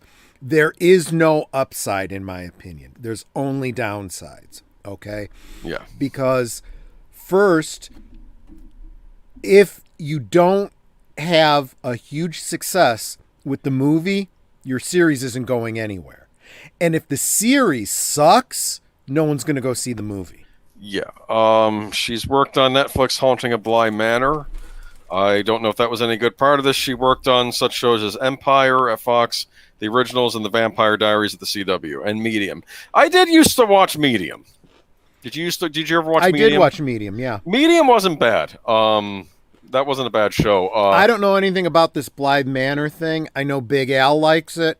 Okay. But he's like the anti-Mikey. I think Empire was a respected series. I think it was about a music empire, right? If I'm mistaken, in hip-hop, I think. Okay. But I think it was a well-respected series. She might be the right pick. We'll see. Denis Villeneuve is still attached to direct the pilot for the series. So, again, I think this is another thing. They don't want it to be bad. We'll see. The other thing that I've heard in the Dune community is there's uncertainty about exactly when this series is meant to take place, and that matters. Because you have to keep in mind that even within the canon books, there's a separation. There's the things that Frank Herbert wrote within his lifetime, and then there's the stuff that his son wrote with other authors after the fact. And most fans are like, yeah, it's technically canon, but it's really not as good, and certainly not as visionary as what Frank Herbert did. And it may very well be that they're drawing on there was a Bene Gesserit book that the son wrote that, and it wasn't as good, right? Although this is also very similar to the whole situation with what's it called, Lord of the Rings. Well, we don't where want you that. have a whole bunch of lore that's already established about the history. It's just if you decide you want to fill that in, like I was saying, show, don't tell. You got to get it right, Yeah. The Bene Gesserit, a very important aspect to the story of Dune is that they have not only this, this genetic plan to bring about the Kwisatz Haderach, they also have this multi-generational plan, kind of a safeguard for themselves called the Missionaria Perfectica or something like that. I forget exactly what it's called, but it's this idea that the Reverend Mothers, if they find themselves on a planet and they're the first ones, the first Reverend Mothers to contact these people, to sew in the Bene Gesserit mythology into that world's religion.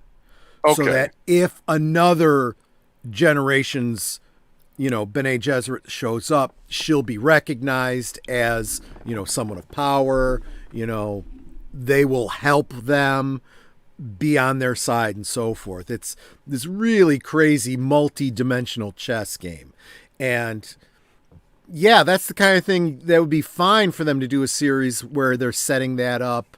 The first Reverend Mother that comes to Dune that, sets this up so that when Jessica gets there, and she meets the Shed-Out Mapes and the Shed-Out Mapes recognizes her as a Bene Gesserit and, everything, you kind of already know where it's going. But I'm telling you, this is a very teeter-tottery kind of situation that they could mess up very, very easily. I'm very concerned about this series. We have to wait and see, but yeah, I could see it going wrong very easily. But again, I'll try to give it the benefit of the doubt, at least until we get more information. I was going to say, but keep in mind, that's only based on nothing. It's just, how easy it would be to mess up. Yeah. I haven't seen anything to indicate it's not going to be okay. Yeah, we just don't know yet. We'll have more information as time goes on. We can hope for the best because obviously this is going to be tied to the movie. They're going to want it to be good like the movie, and I would, we'll see. I don't know.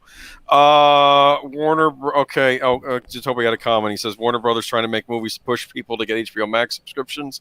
It won't work. Funny you should mention that. Warner Brothers produced at least 10 movies exclusively for HBO Max in 2022.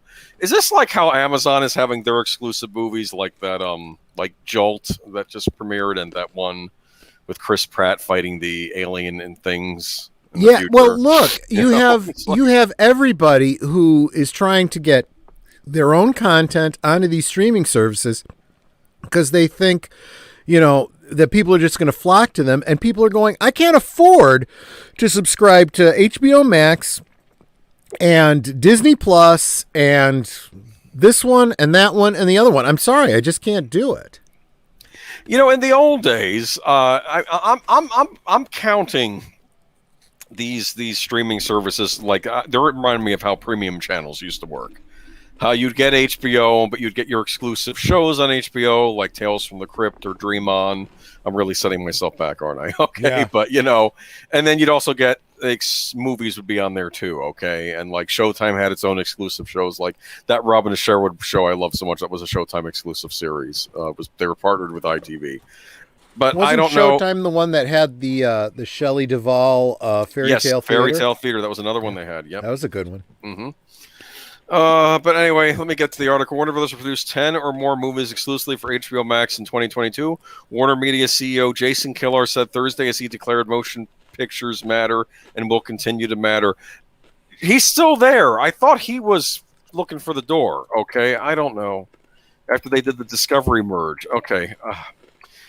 Who's in charge of what? Because if Discovery's running things. Okay. Killer spoke as part of AT&T's second quarter earnings call, in which he was asked about the company's distribution strategy for Warner Brothers titles set next year. Warner Media shook up the industry late last year with its move to have day-and-date HBO Max and theatrical releases for all of the studio's 2021 slate, given that pandemic lockdown conditions had shuttered theaters. Next year, Warner Brothers looks to be moving back to a more traditional theatrical strategy, albeit with a shortened 45 window for exclusive theatrical distribution. Is that 45 days? Something like that. Okay, for many of the theatrical bound titles on its slate.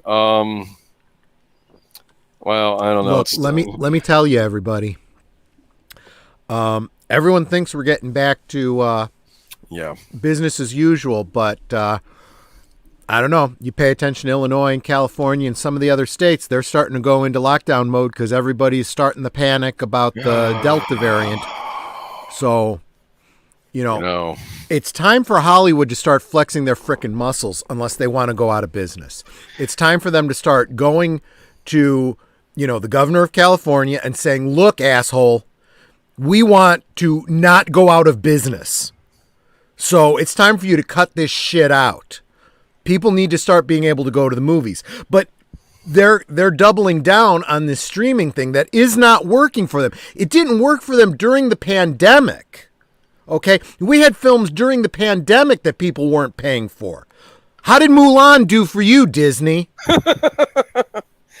I've often been curious as to how some of these movies would have done if things had been normal. I don't know. We'll never know, I guess. But there is no reason to believe they would have done any better. Seriously, because if you can't get people to watch the damn thing in their own homes when they don't have to go anywhere, $30 for your whole family, who's going to spend $10, $20, $30, $40 plus popcorn, plus soda, plus all the other stuff, gas, and everything else to go to a theater to see it? Plus, I can just watch whatever new exclusive movies on Netflix or Amazon Prime where I don't have to pay extra for it, right? Right. Killer said he doesn't see the industry going back to the way the world was in 2015, 2016, or 2017, with a long 75 to 90-day window for a title's theatrical run before its first home video release. Warner Brothers has already said it will shift to a 45-day window for key tentpole movie titles. Yeah. Look, he's a dumbass, okay? He says it as though they're trying to react to something they don't have any control over. That's bullshit, because they are trying to make this streaming thing happen. Well, quit trying to make fetch happen. It's never going to happen. Well, listen to what he says next. Clearly, motion pictures matter and will continue to matter, Killer said. They also matter at home in terms of the response we've gotten from consumers who've signed up for HBO Max. What do you think? Hey, if you think that math is working for you, pal, good on you. I just don't see the math working out.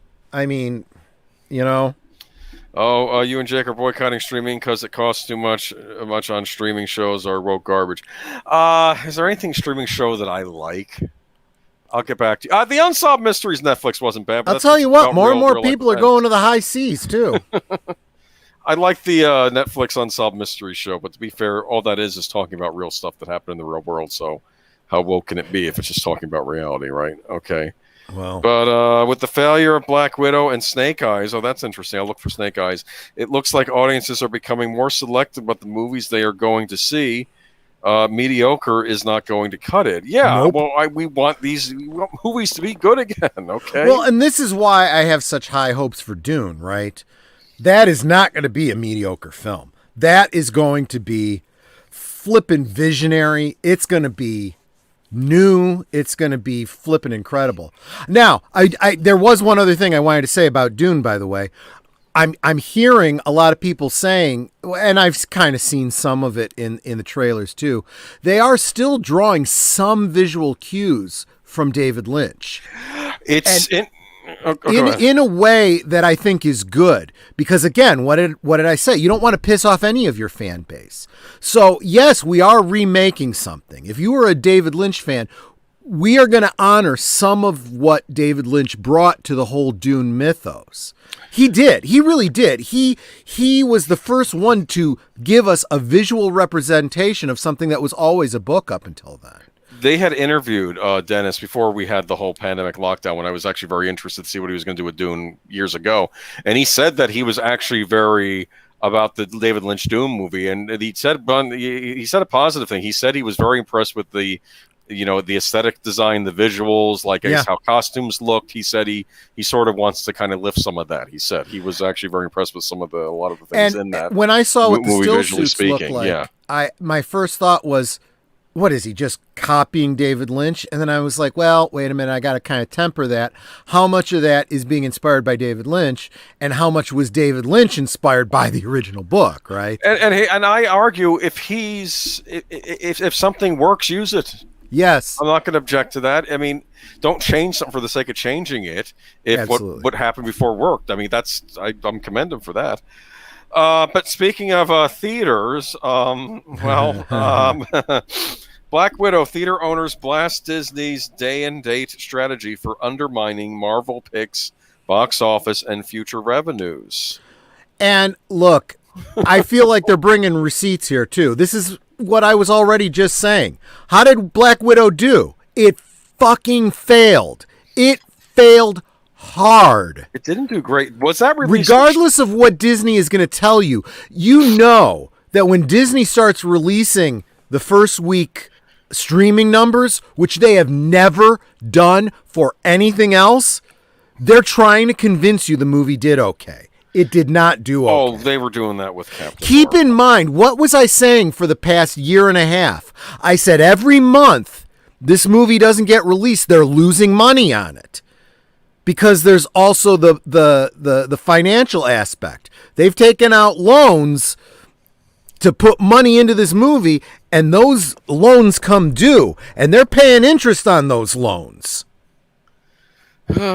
So we will never know for sure exactly how much money they lost, but you better damn well believe they lost money on Black Widow. Well, it's not just that. And so the theaters are going, maybe if you'd have released it in the theaters first and let it run its course at the theaters first and then released it on your streaming service and then release it on DVD, you could make 3 times as much money. Well, maybe it's not an exact 1-to-1 thing, but they're missing out on multiple revenue sources. They are leaving so much money on the table, it's flipping ridiculous. Well, remember, we were reporting a couple weeks ago, Kevin Feige was furious about this, remember?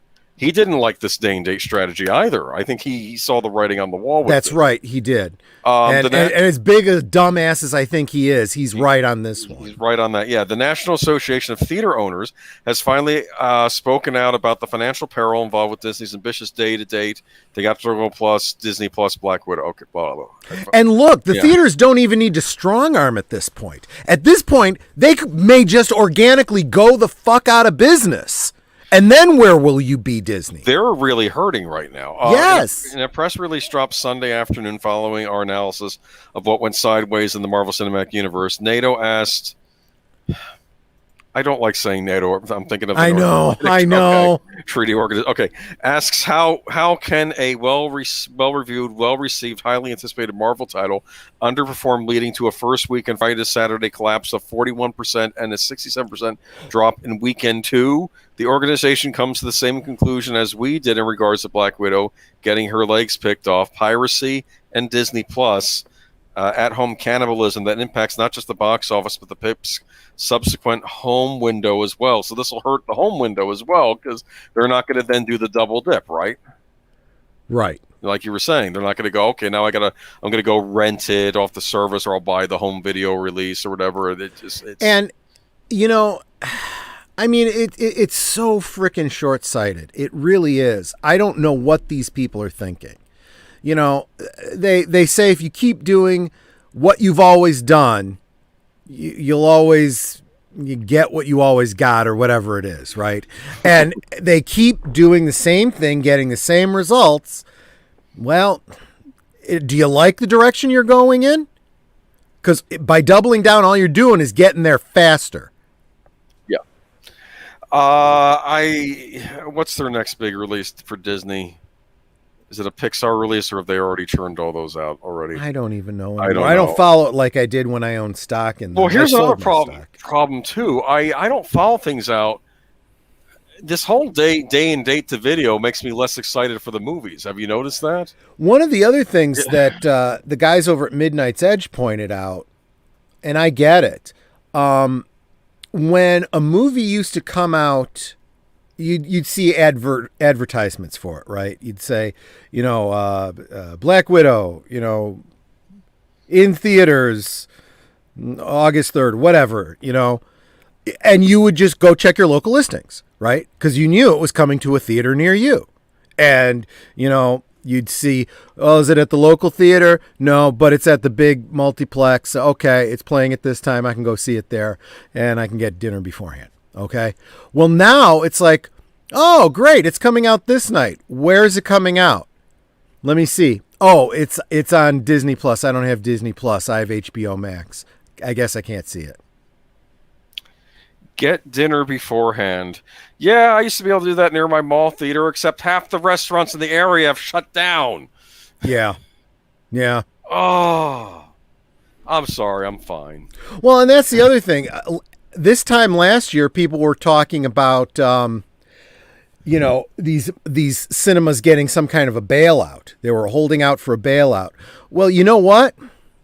It's going to get harder and harder to justify a bailout for movie theaters that are going bankrupt because of your policies and shutting down these states, right? When we can't even get food on the fucking shelves. What have you, not to break topic, but have you been noticing the shelves are bare in the grocery store lately? Yep. Are there supply chain issues going on? Yep. Oh my goodness. I could go on about this for a long time, so let's not do it. Okay. But I'm just going to tell you, I'm just going to put it to you all this way. Take a look at what's happened in Venezuela, in Cuba. Look at history, people. It's happening here. I've never. The grocery store was very weird this week. Okay, all right, we're not going to talk about it. No. Everything's fine. Let's talk about some happy news. Oh, Hasbro Insider claims company wants to teach kids about critical race theory. This is the sickest, most bizarre thing I think I've seen. Okay, I'm going to read from this article because I think people need context if they haven't heard this. Okay. Exactly what's going on, because you're thinking it's a toy company, right? I mean, what do they have to do with this? All right, let me go ahead and paste these. But this was from Project Veritas, and it's been reported on other places online. Mm-hmm.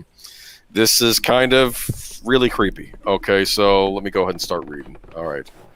Okay, so this is from The Hill. In an interview with Project Veritas' James O'Keefe, a contractual packaging engineer for Hasbro put his reputation and credibility on the line by telling a conservative watchdog that Hasbro's latest partnership has a liberal agenda to push critical race theory.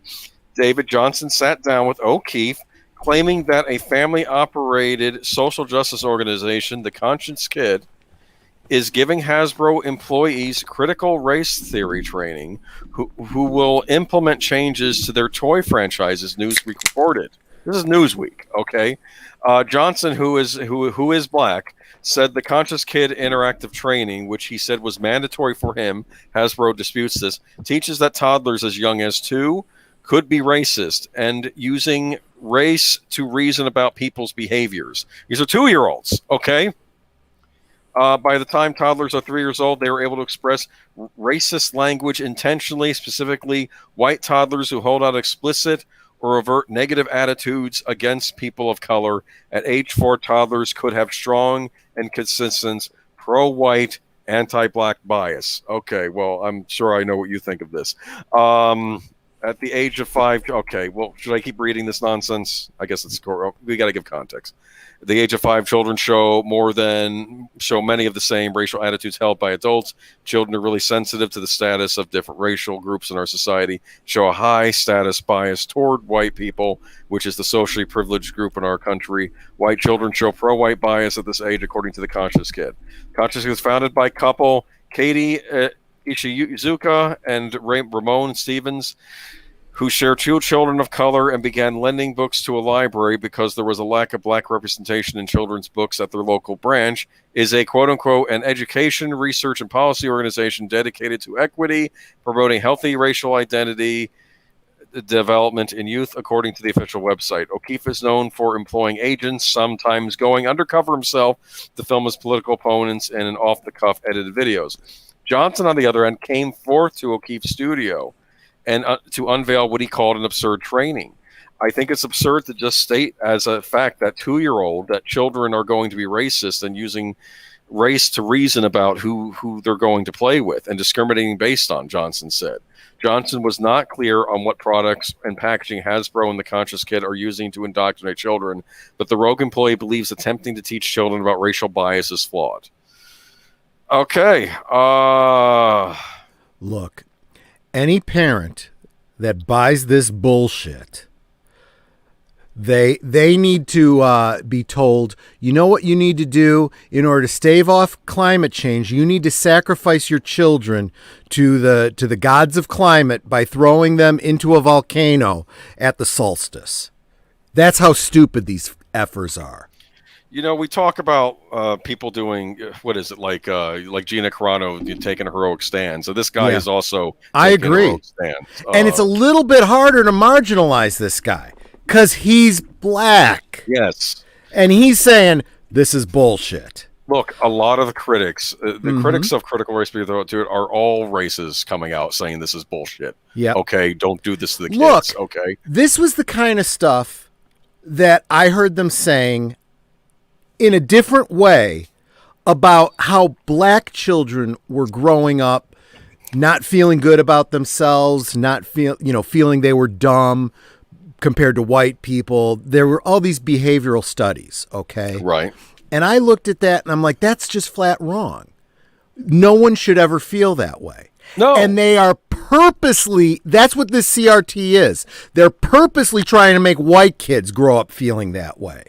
It was wrong then for black children. Yes. It is wrong now for white children. 2 wrongs don't make a right, because 30, 40, 50 years from now, it's going to come around again.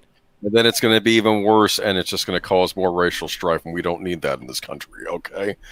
Yeah, right now, you'll have the idiots, oh, well, yeah, and a few generations from now, I'd hesitate to think it's going to flip, and it's going to be nasty, and we don't want to see that happening. And I don't know why Hasbro is doing Hasbro.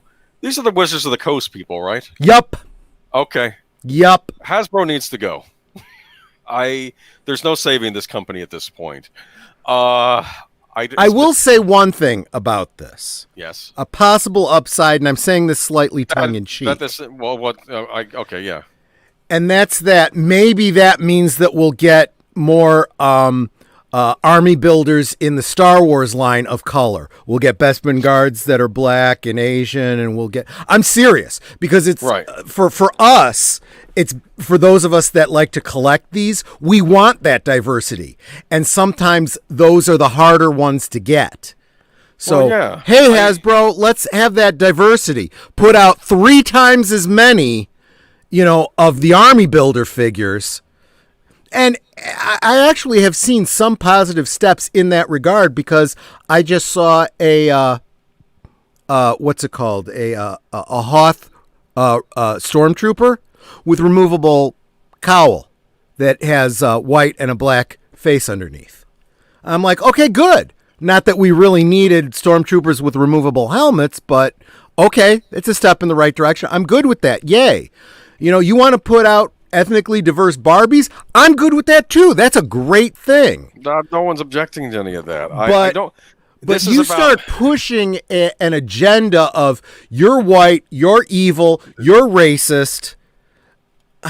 No. All of this stuff almost feels like some old Soviet plan that was enacted like decades ago before the Soviet Union fell, and now we're seeing it's exactly like that, because that's what it is. How do you destroy a country? You have everyone fight each other from within. And that's why we have it in the schools now. And it's also because the parents have not been paying attention.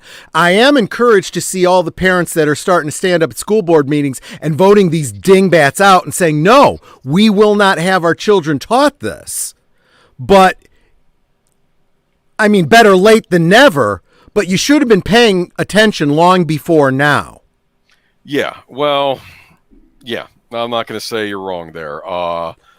Better late than never, but yeah, they should have been paying attention before now. But it's just... I'm almost tempted, and please don't go into this if it's not something you feel like going into, but I'd be curious to hear your thoughts on how this plays out in the library system.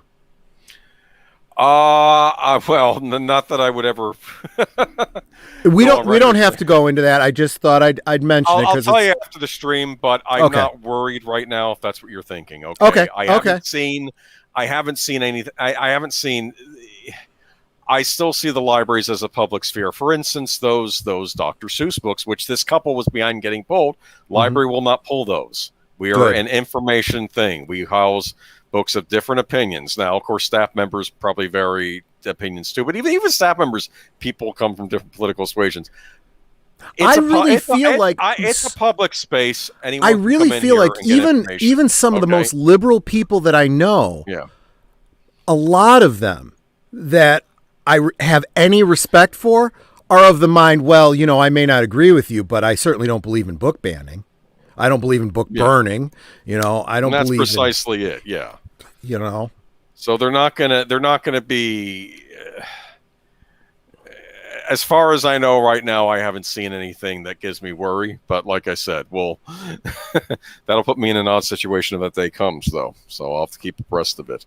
Okay. But the school system, I don't know what's going on. To be fair, when was this stuff creeping into the elementary schools, though?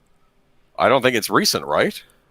I don't know. No, it's been a while. It's been quite a while. Yeah. So I ended my high school career. And you know where it comes from? It comes from the teachers' unions. Yeah.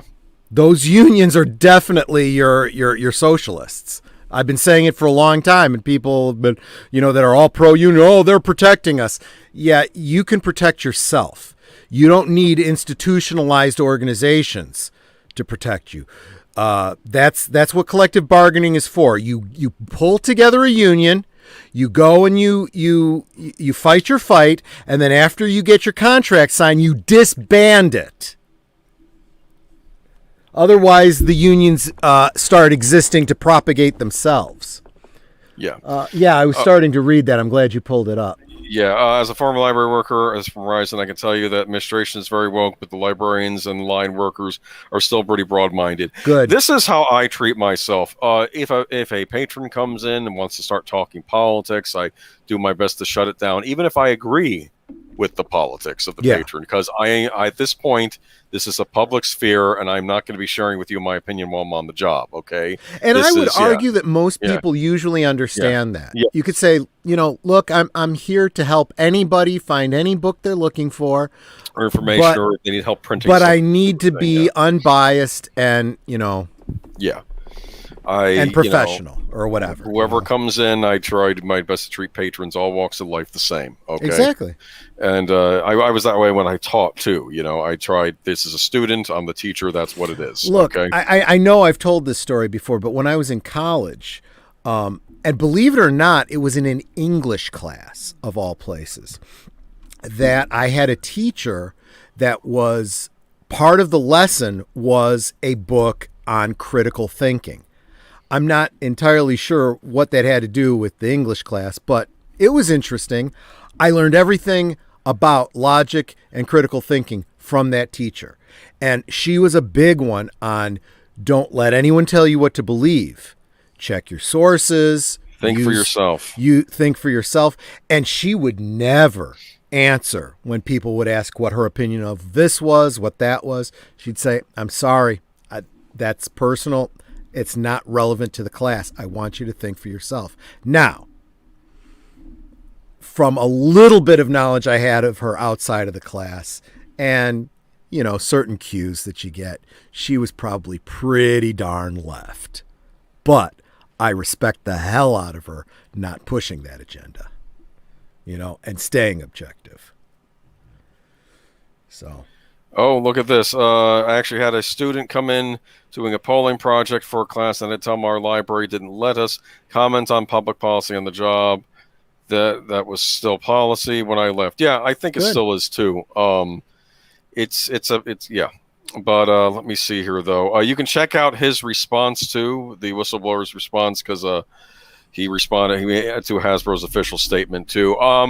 He's a brave man. I hope, even if he gets there may even be repercussions, because I'm sure he probably signed some NDA, or I don't know if this violates it. I hope he bounces back from this. He's, that's the problem when you're a whistleblower. Okay, you're doing the right thing. I remember on Batman the Animated Series, I told you it's the mechanic, the one who designed the Batmobile. Did you ever see that episode? I don't think so. You found out who designed the Batmobile, and he was a mechanic that worked for a car company. He's not a mechanic, an engineer. An engineer. He worked for a car company, and he noticed there was a horrible design flaw in one of the cars that would cause accidents, but the company didn't want to recall the cars. So he whistleblowed, and the cars had to get taken off the market, right? No one got killed, but the company didn't hire him, and no other car company hired him because he was a whistleblower. And so Batman's car, this crappy original Batmobile that he had, was not doing well, and he found the guy, said, design me a Batmobile, and he basically paid him the same kind of salary he would get working for a car company. Just make the Batmobile as good as you can do, and I'll give you the best lab to work in, and he did it. He doesn't know it was Bruce Wayne, but that's who designed the Batmobile. And it was an interesting story. Because sometimes doing the right thing can come at a heavy cost, and it might come at a heavy cost for him. But he is a brave man. So the people that are putting their careers on the line right now, we think they're big heroes, but if they don't, pretty soon people will be putting their lives on the line. Just saying. Yeah, and we don't want to get there. It's still time to turn the ship, hopefully. So I would say at this point, losing a job is probably preferable than the alternative. An ounce of prevention, pound a cure. Well, I think it's a little late for prevention, but as early as possible. And I need to know what Hasbro is planning. Exactly. Because this is very disturbing. We don't quite know how they were going to. Well, I've seen a lot of stuff coming. We were talking about Barbie about 4 or 5 months ago. And some of the things that they were doing on their YouTube channel, pushing, I noticed that, yeah. These critical feminist agendas, and it's like, I don't know. Yeah, culture matters. Just saying. It absolutely does. Moving on. I don't know how much time you want to spend on this one, because you seemed a little. This is under the other stuff section. But this is the. Let's go ahead and we'll go with this. Oh, yeah, this is an interesting one. I got some things to say about this. Former Star Wars host Peter Townley decries Star Wars being used in the culture war, only blames one group of people. I agree it is being used in the culture war. Yeah. Okay. I don't know, but okay. But he's blaming the wrong people. That's the thing. Let's read. Let me read from this, okay? All right. You can retort his quotes if you'd like. The former Star Wars host Peter Townley, who hosted the show from 2016 to 2018, recently decried Star Wars being used in the culture war. I couldn't agree with you more. That's what I'm thinking. Right. Townley appeared on the YouTube channel Around the Galaxy, where he made his comments about Star Wars and the culture war to the show's host, Pete Fletzer. Townley explained, the thing that bothers me, though, is that it's one thing to like or dislike Star Wars just like as a fan. Everyone has their likes and dislikes or wants to play armchair quarterback, and it could have been this way or the other.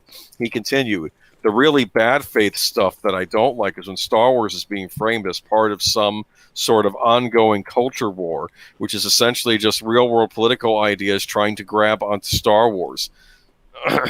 Something that... Hold on, I lost my place.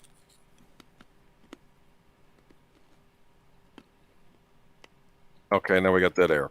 All right, he continued. Okay, Okay, sorry. Let me start over. He continued, the really bad faith stuff that I don't like is when Star Wars is being framed as part of some ongoing culture war, which is essentially just real-world political ideas trying to grab onto Star Wars, something that people know a lot about, and pull them towards their ideology using it.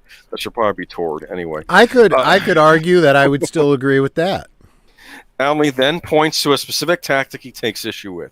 You know, a very old political tactic is to say that things were better before. Things were better before, and modernity is corrupt and has dragged things down. And we need to go back to the glorious past so that things can be better. And lots of very, very ugly political movements have used this rhetoric.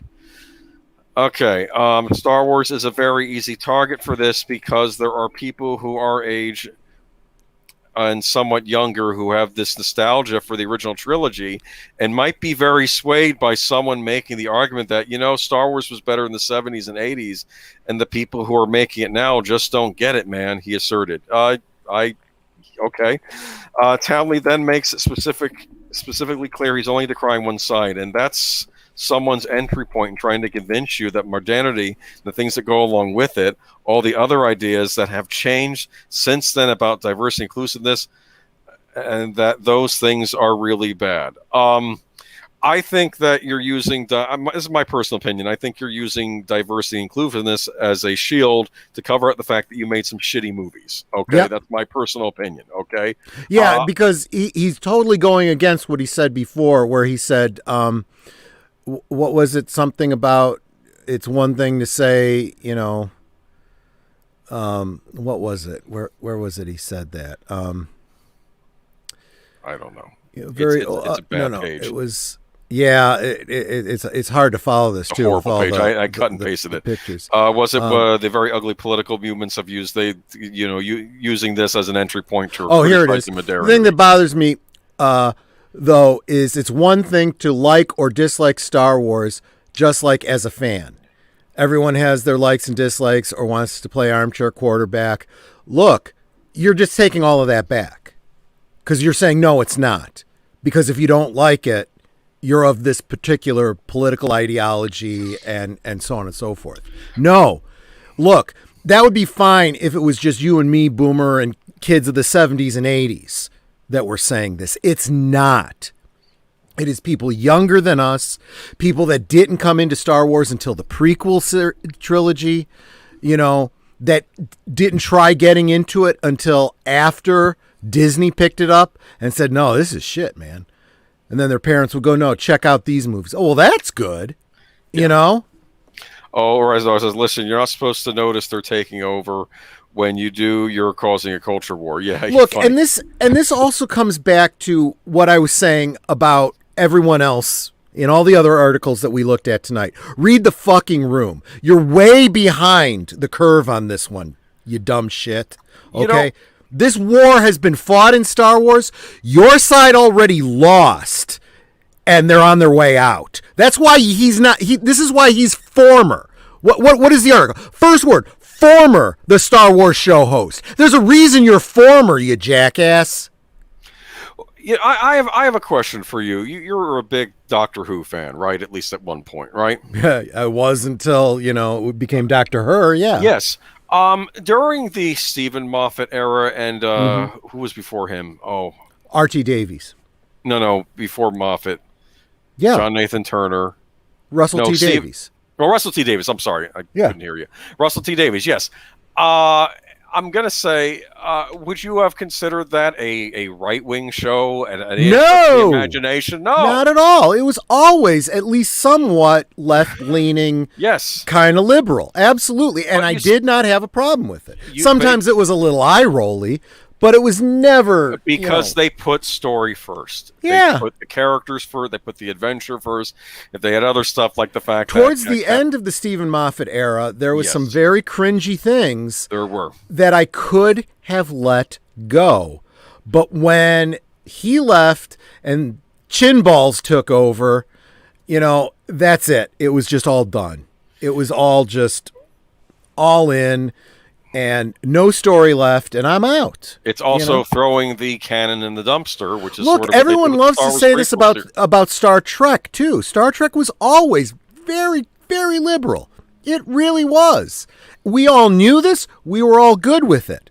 But there is good liberal, classic liberalism, and then there is this socialist bullshit that you're pushing now. There's the character on the screen turning directly to you in the audience and preaching at you, which is sort of where we're getting very close. And there's also the stupid conceit of you gotta write for the medium that you're writing in, okay? That's why the Midnight's Edge guys make so much fun of Timmy, the guy in the wheelchair. Yeah. Really? You got a guy on a spaceship in a wheelchair? Yeah, no. That doesn't make any sense now, let alone in the future. Yeah, it's just. But anyway, anything else to say about this jackass? No, he's a jackass. There's a reason he's former. He's not relevant. He missed the boat. He missed. This war was fought and lost already, and he doesn't realize it. Yeah, we're just waiting for certain announcements. Get your ass down to Argentina, man. The war's over. Okay, so now we have Marvel and DC shut up money. This is an interesting article too. Yeah. I brought this up because I'm thinking it brought me back to last week with some of these Marvel showrunners and like the people that are going to be working on the next Star Trek movie, and I'm thinking it almost feels like a lot of these writers are coming from what we would actually the quote unquote privileged background. Okay, they go to the elite universities. Mm-hmm. And they're getting paid the big bucks to make money off of the stuff that I guess regular Joe creators made. Mm-hmm. I don't know. Maybe I'm stretching it here, but that's what it's almost feeling like, and they make nothing. Let me read this bit from. I may have a different take on it, but let's go ahead. No, go ahead. No. Let's give them the background first. Marvel fans were flying high with the release of the Falcon and Winter Soldier. Oh yeah, we've all been really fucking fired up about the Falcon Soldier or whatever. That show's going to go down the memory hole if it hasn't already. As the Disney Plus series rose to top Nielsen's closely watched streaming chart, but hey, under 55 million. I thought they were getting rid of the Nielsen. I thought that it was racist or something like that. I don't know. And yet one person fans were surprised to learn wasn't watching was Ed Brubaker. Mm-hmm. The comic book writer who co-created the Winter Soldier character and whose work helped inspired 1 billion grossers like 2016's Captain Marvel Civil War made waves with a widely circulated interview in which he expressed dissatisfaction with his Winter Soldier pay. I made more on SAG residual Screen Actors Guild than I have made on creating the character, Brubaker told Kevin Smith and Mark Bernardine on the Fat Man Beyond podcast, referencing his cameo in Captain America the Winter Soldier. In May, Taishi Coates, whose run on Black Panther comics helped the $1.2 billion grossing Chadwick Boseman film get greenlit, Brubaker interview with Polygon, noting that he was fortunate not to depend on comics for a living. I wish that Marvel found better ways to compensate the creators who helped make Black Panther, says Coates. I thought that was Stan Lee. Anyway, okay. Comic book history is full of stories about where they talk about Superman and whatnot. You want to chime in, I think. Yeah, I mean, I'm probably not going to agree with you on this. This is one, even though I can't stand Ta-Nehisi Coates, I think he should crawl under a rock. These guys are right. Ethan Van Sciver has been talking about this for a long time. You know, this goes back to the days of Jack Kirby, and everybody wants to make Stan Lee out to be this big hero, but he screwed over people too in the comic book industry. Oh, sure. And, you were just getting to the part about Siegel and Schuster, and there was that big lawsuit and stuff. Look, you need to pay good artists for their art, okay? And it's got to be worthwhile to them. Okay, if I create something, look at George Lucas. Okay, George Lucas creates Star Wars. Okay, and he made his money, and he made his money, and he made his money, and he made his money until he decided I don't care about making money anymore, and he sold it to Disney. Okay, so if he was to complain now, well, that's your own fault. You gave it away. Okay, but can you imagine if George Lucas created Star Wars for 20th Century Fox and didn't keep the rights and didn't hold on to the marketing rights and the toy rights and all of that stuff. And it all went to 20th Century Fox. And then they come back to him and they're like, we'd like you to write another movie for us. And then he makes, $3 million and that's it. Yep. That's what's happening to a lot of these guys. They're creating characters, probably not Ta-Nehisi Coates, but but like, some of these guys are putting out, they're inventing characters, okay, that are then being turned into multi-million-dollar properties on the big screen, and they're not even getting a credit most of the time. Yeah, can I read you another paragraph? Yeah. Since the 1970s, DC creators who added a new character to the mythos have been entitled to payments from film, TV, and merchandising. So I think it was a little better. An idea spearheaded by then publisher Jeanette Kahn. Christopher Nolan's Dark Knight trilogy, for example, drew upon the work of dozens of creators who received some form of compensation. Sources say Len Wein, the late Wolverine co-creator, hope I said his name right, said he received more money for creating Lucius Fox, the Batman character played by Morgan Freeman in Nolan's movies, than for creating the iconic X-Men hero portrayed by Hugh Jackman in 9 movies. Can you believe that? Yeah. No, I'm agreeing with you. I mean, I was arguing that it feels like the new showrunners that come in and take these things over are the ones making the big bucks. And the original creators are making jack. I'm going to make a point that's going to sound like it has nothing to do with it, but bear with me because it is relevant, okay? Mm-hmm.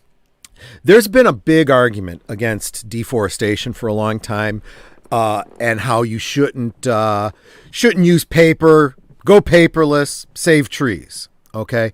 But the reality is that, at least in the United States, paper companies, they are constantly replenishing forests. For every tree that they cut down, they plant 2.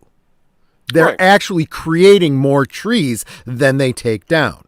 Now, is this out of altruism? No. This is, they don't want to put themselves out of business, 100 years from now, right? They're treating it like a crop. Exactly. Yeah. And it's a fair thing, right? Just because we don't live as long as trees do, trees still are, a replenishable resource, okay? And we have that within our capability. That's one thing that humans can do, right? Mm-hmm. Because it's just good business. It's good business to do that. That's why they do that, okay? They want to go green. And when I say green, I mean money, okay? It's understanding that the resources that you use, you need them to be sustainable. Okay. If they're not sustainable, you will go out of business. Well, it's true when it comes to human resources, right? Your talent is what you make your money on. Those people creating these characters, writing these stories, they are your resource. And if you just treat them as disposable, they go away. And now look at what's happening to the comic book industry. Look at the stories that are being put out. They've gotten rid of all the good talent, and now we have a bunch of hacks, like Ta-Nehisi Coates, for example, that are standing on the backs of better men that created these characters, that wrote better stories. Now they're writing Superman bullshit derivative stories and saying, I want more money. Fuck you, man. Okay? But be that as it may, this whole industry has allowed this to happen. You've lost your talent. Now you have a bunch of hacks, and now you're paying them hush money to shut up? Yeah. How does that help your business long term? It doesn't. I feel like everything that we're talking about, it's not even about whether or not I like the franchises anymore. I'm talking about simple economics. They're not planting the crop of new ideas and new writers. Yes. Right. I mean, they're letting them be choked out. And who gets to take their place? As Horizon Talker is saying, you do need a lot of connections and assets to not work for a while as you get to the start. And then you tell me why people are going and publishing their own stuff. Why we have a Comicsgate. Okay? You could argue that it's sexism, racism, and whateverism It's economics is what it is. Yeah, because they're not getting paid, and they're just okay. But yeah. But yeah. No, yeah, I mean, is it whiny? Yes, but it's based on something that's actually very real. Yeah, if you didn't create something, you don't deserve something. But if you create something, you absolutely deserve a piece of that pie.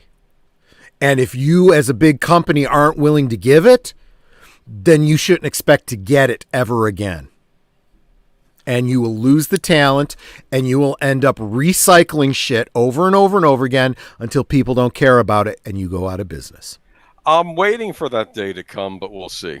I see it happening right now. Yeah. Look at all these movies that are failing. Yeah. Well, it's there's still it's pandemic. And that is part of it. No, I mean, I said it myself earlier this evening. You know, when you continue to push closing theaters and this kind of stuff, that is one element of it. But the other element is the people that just don't care because the quality isn't there, the writing isn't there, the storytelling. There's nothing new, okay? And that's why all eyes are on Denis Villeneuve. You know, because that is something new and fresh and good. Potentially. Studios, look, Zootopia says studios are cultural locusts. They are feeding off Marvel, DC, Star Wars, Terminator, other IPs. 20 years ago, they were feeding off Robin Hood, Zorro, and others. They destroy and will move on. But I would argue, though, with Robin Hood and Zorro years ago, they were actually elevating them. I mean, those Zorro films that they did with Antonio Banderas were incredibly good. I only saw the first one. I liked it. Maybe he's thinking of Zorro the Gay Blade.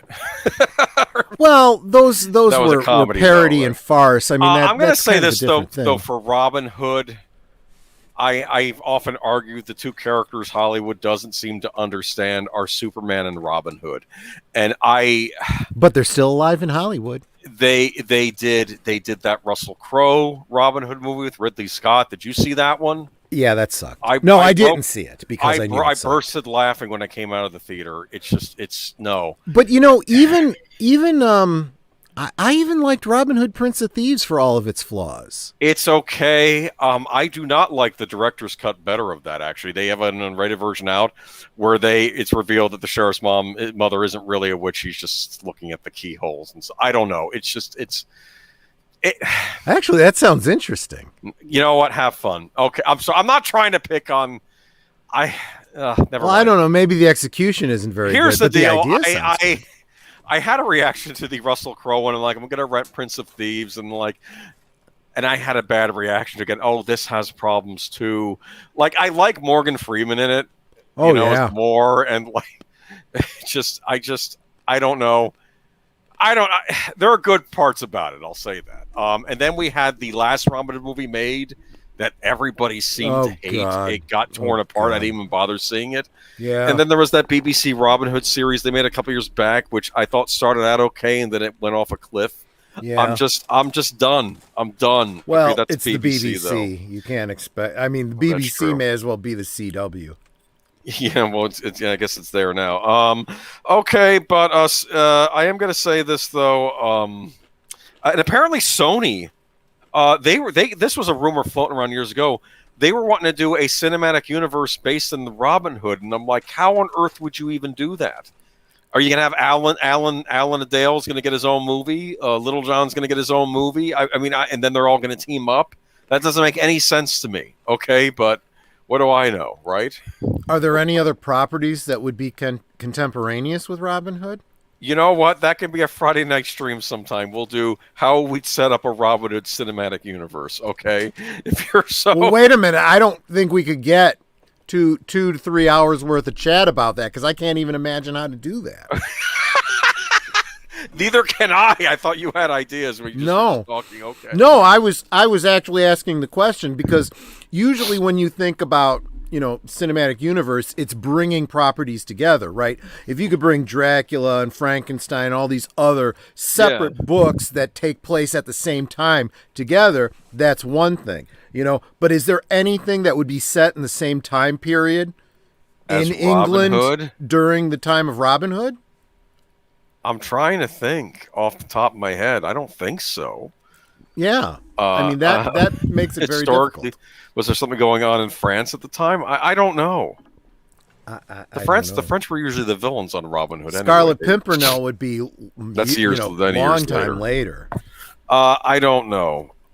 Same with the Musketeers. That would be many years later. I have to say, I really liked the last Three Musketeers movie they made. It's a pity it didn't spin off into more movies. I didn't see it, so it had Mia Jovovich was in it. So was Orlando Bloom. Orlando Bloom was one of the villains, and it had that German actor I love so much who was in Alita. I forget his name. He played Doc Ito. Yeah, he played Cardinal Richelieu in this movie. Okay, real good casting, and he was a villain, but he wasn't the villain they had to kill in the movie. That was played by Mads Mikkelsen. It was pretty cool. Had like a steampunk vibe to it as well. And they even made a point that why are the colors so bright? And he says the colors were not drab back then. It was over time the stuff faded. That's why a lot of the ships had brightly painted colors on them and stuff in that movie. It was interesting. I might give it a look if you're bored sometime. It's not bad. But I think I could tell it was set up for a trilogy, but we didn't get the other two parts. But anyway, moving on to the last story of the night. Yep. Again from the Hill. Okay. This is Andrew Lloyd Webber says he's closing Cinderella over impossible UK restrictions, I believe. Yes, created by the government. Okay. Andrew Lloyd Webber says he's being forced to close his production of Cinderella because of the impossible conditions imposed by the British government amid the pandemic, the beer bug pandemic, as they say over there, right? Okay. Yep. The announcement from the famed composer on Monday came a day before the West End show was poised to open. Over the weekend, a cast member had tested positive for the virus. Mm-hmm. Okay. Webber, in a statement posted on Twitter, said the performer had only a cameo role in the musical, but that as a precautionary measure, 2 Saturday shows were canceled. This morning, we carried out additional tests on those due to perform tonight. Every one of them was negative, Webber, 73, said. Despite the impossible conditions created by the blunt instrument that is the government's isolation guidance mean that we cannot continue, he wrote. Webber called it a devastating decision that will affect the lives and livelihoods of hundreds of people and disappoint the thousands who have booked to see the show. The Phantom of the Opera Theatre pro who served in the House of Lords has been a vocal critic of the British government's handling of the pandemic among arts venues. He railed against the decision to allow sporting events while limiting the number of audience members inside theaters. After theaters opened briefly in December before having to close their doors again following the rise in cases, Webber called it the point I realized this government has no interest in theater. Once I realized that, he told the New York Times in a recent interview, I didn't see any reason to hold back. This week marked the first time theaters in England were permitted to open at full capacity since the beginning of the pandemic last year. Webber didn't indicate whether Cinderella would open at a later date. Wow. Okay, you're the big theater guy. You have any thoughts on this?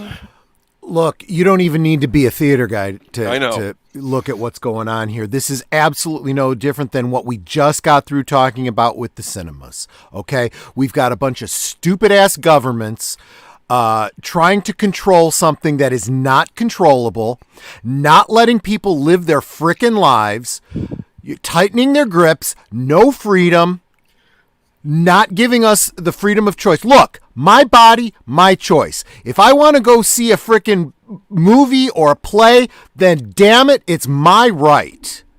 You know?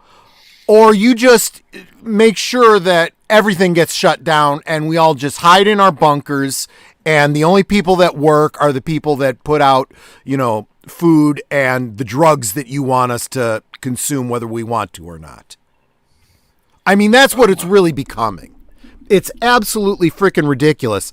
And I'm glad that somebody is speaking up and saying this is bullshit. Yeah, I'm not aware. Was Cinderella, is this a musical he did before, or is this something new he was doing? It's relatively new. I haven't seen it touring here. I don't know. It may not, Well, Broadway's probably in bad shape right now too, right? I mean, I'm sure that Sir Torrin and I will probably talk about this a little bit on Friday, probably towards the end of the stream. But Yeah, this is pretty sad. We just watched Amadeus last night over on Netter's Network, and one of the things it causes you to look at is the history of opera, and one of the things I was talking about in the stream was you got to look at this is, a court production. He's working for the emperor. He's writing plays for the aristocracy. But then you also have, the common opera where he's doing farces and it's silly, and you got the average person bringing their kids and stuff like that. Yeah. Nothing is new under heaven. Okay. So it's the same. I think I made the analogy that it would be like today we have your average cinema goer, and you have the Kane's, independent films. These are the ones that the average person doesn't go to see. Only the people with their noses up in the air go to see, and here, these days, the modern musical is still accessible to commoners, but really you got to have the money to be able to go see it. So it's upper middle class, to upper class that actually go see these things. But it's dying too because people aren't being allowed, right? And so you have actors out of work. You've got all the set makers out of work. But, whole industry is being destroyed.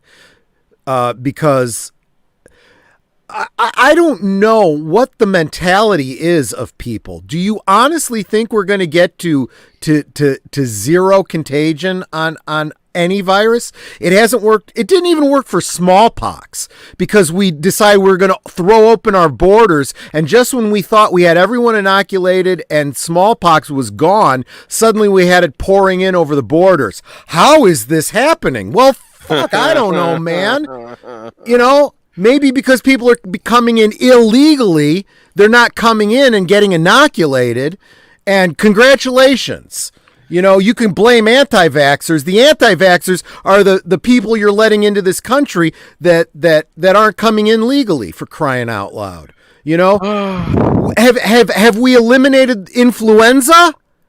No, we haven't. Why do you think we're going to eliminate CV? That's not how this stuff works, people. It never has. It never will. Hey, I trust scientists. No, the point is that's a canard because scientists disagree too on what exactly. What I mean. Exactly. Well, when people say that though, what they mean is I believe Anthony Fauci.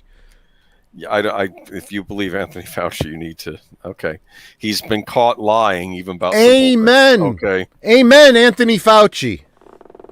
Even people on leftist channels know he's full of crap. I've seen it too. Okay, it's just the mainstream. That's anything he says is okay. I like Zootopia's comment. Kevin Smith in 1 year. I think the fans have always clamored for a Friar Tuck origin story. I look forward to killing him off in the first episode. Yes, but maybe his sister will take over as the new Friar Tuck. Okay, right. That's what I'm thinking will happen. But first, it's going to be established that the reason he became a friar was because he was gay. And yeah, of course. I thought the reason he became a friar in some... Actually, I'll say this. That's something I did like in Prince of Thieves. When Friar Tuck shows up, he's completely sloshed. Yes! That's actually not inaccurate to the way the character was originally written. Oh, yeah. It's not entirely inaccurate to history either. No, it is. And it's funny when he shows up, too. I think you don't want to mess with him in a fight. Doesn't he get into a fight with Robin? Oh, yeah. He kicks the crap out of some people. It's funny. And I like the part when he goes up, who was it, to the cardinal or the abbot, and he goes, here are your 30 pieces of silver to pay the devil when you get to hell. Remember that? Exactly. I love that. Another great line. He's got another great line. He says, now, let me show you grain as it was meant to be consumed by God. Let me introduce you to beer. And it's true, because it was the friars that made beer, right? Yes. Because it's a safe way to consume water. There you go. And it's a good way to preserve a grain. Grain only lasts for so long. You got to worry about, molds and so forth, and fungus. You also have to worry about rodents and stuff getting into your grain. But you make beer, you basically have liquid bread, and you get water, and it's safe to drink. It doesn't have bacteria in it because alcohol. And if you watch the movie Young Einstein, you learned how young Einstein got bubbles put into the beer. Yeah. That is a hysterical movie. It's been years since I've seen that. I want to see Young Einstein again. That was great. Yeah, could we make a movie about the Crusades, introducing Crusaders who bring word of King Richard's capture? I've always said there are good historical epics to be made that you can make serious. Look, you remember Band of Brothers? Oh, yeah. Look, that was a great World War II series. You could do the same thing for a group of Crusaders. Yeah. I don't know. Crusades. They did that, what was it, Kingdom of Heaven movie? Which, from what I heard, the director's cut is a vast improvement over what I saw in the theaters. It absolutely is. I do own the director's cut. I only saw theatrical. I remember getting annoyed with the theatrical version, but maybe he fixed it. Maybe the original cut was supposed to be better. It absolutely was. I think the priest he kills at the beginning, it turns out, was his brother, right? Which makes it even more, But I'll have to check that out one day. But I think we're running out of time. But do we have anything else to say? It's your show. We can go as long as you want. Well, I'll just talk about how lumber is going up. You were talking about trees earlier. Remember that? Mm-hmm. Well, if we were to go down this road, I could go. There's a lot of moving parts, literally, because there's in just about every field. It's not just the supply of food and lumber and all these things. It's also the truckers. Okay, there's only so many trucks to go around. There's only so many people. There's a shortage of people that can get this stuff around, and that's what makes things like the whole pipeline thing a problem. It's like, okay, fine. If we're not going to have a pipeline bringing oil down from Canada, then it's got to come on trucks and trains. That's really green. You're a dumbass. You really are. I had heard a while ago, too, the truckers were getting upset with what's going on in the cities, and they were thinking, we're not going to start going to those cities now if we're going to be under attack. That's a big problem, too. That's another reason why, people in Portland can't get anything. Well, that's because truckers are going, yeah, fuck you. I ain't going. Because they pay for those trucks themselves, don't they? Yeah, Well, there's different trucks, right? I mean, there's trucks that are owned by trucking companies, and there's what my grandfather, who was a truck driver, used to call the gypsy drivers. Oh, I guess that's not politically correct these days. It's okay. But what they really were privately owned trucks, and these are the guys that would they'd be like the freight on board type guys. They'd take a job whenever they could get it. They'd pull in and they say, hey, you got anything going such and such? Okay. It needs to be there by such and such. Okay. And then they would drive all night and they'd take amphetamines so that they could get more jobs in. And they were the ones that were most likely to fall asleep at the wheel and all this kind of stuff. I've got all kinds of trucking stories from my grandfather, cool. but these things have not really changed that much. Okay. There are still those elements of independent, privately owned truckers, that decide what and where. You've also got the Teamsters working for trucking companies. That's a different ball of wax. Mm-hmm. And everybody is feeling the hurt right now because there's so many truckers going, it's not worth it. I'm not doing this. Oh, no. And I have to tell you, store shelves, going to looking for some Cherry Coke, and it's like, Cherry Coke, you watch too many movies, son. It don't exist no more. It's like I'm noticing just certain things, and granted, these aren't necessities yet, but certain things just aren't there. Toilet paper is getting a little scarcer than it was a couple weeks ago. I've been noticing that too. Maybe buy some. And here's the other thing. Everyone was making jokes about toilet paper when the pandemic first started, right? And they were going, yeah, people think that, you have enough toilet paper, you'll stave off the coof or whatever. No, that's not what it is. What you have to understand about paper products like toilet paper is it's a very tiny margin, okay? It is not crucial to the companies that make them to get those into the stores because they make almost nothing on them. They take a lot of energy, they take a lot of space, a lot of effort to get that stuff made and on the shelves. And when people start hoarding them, they go, well, we're not increasing the output. We can't afford to. And so you end up having these bottlenecks where some dingbat has their basement full of toilet paper for whatever frickin' reason. Well, congratulations. Now we're out of toilet paper and it's not coming any faster because there's no money in it. Yeah. Okay. I don't know. It should be an interesting next few months, huh? So, I've even somebody sent me an article about the roly-poly governor we got here in Illinois wants to start doing some shutdowns again, and I'm like, fuck it. If I have to go out of state to go see Dune and Ghostbusters, I'm gonna fucking do it.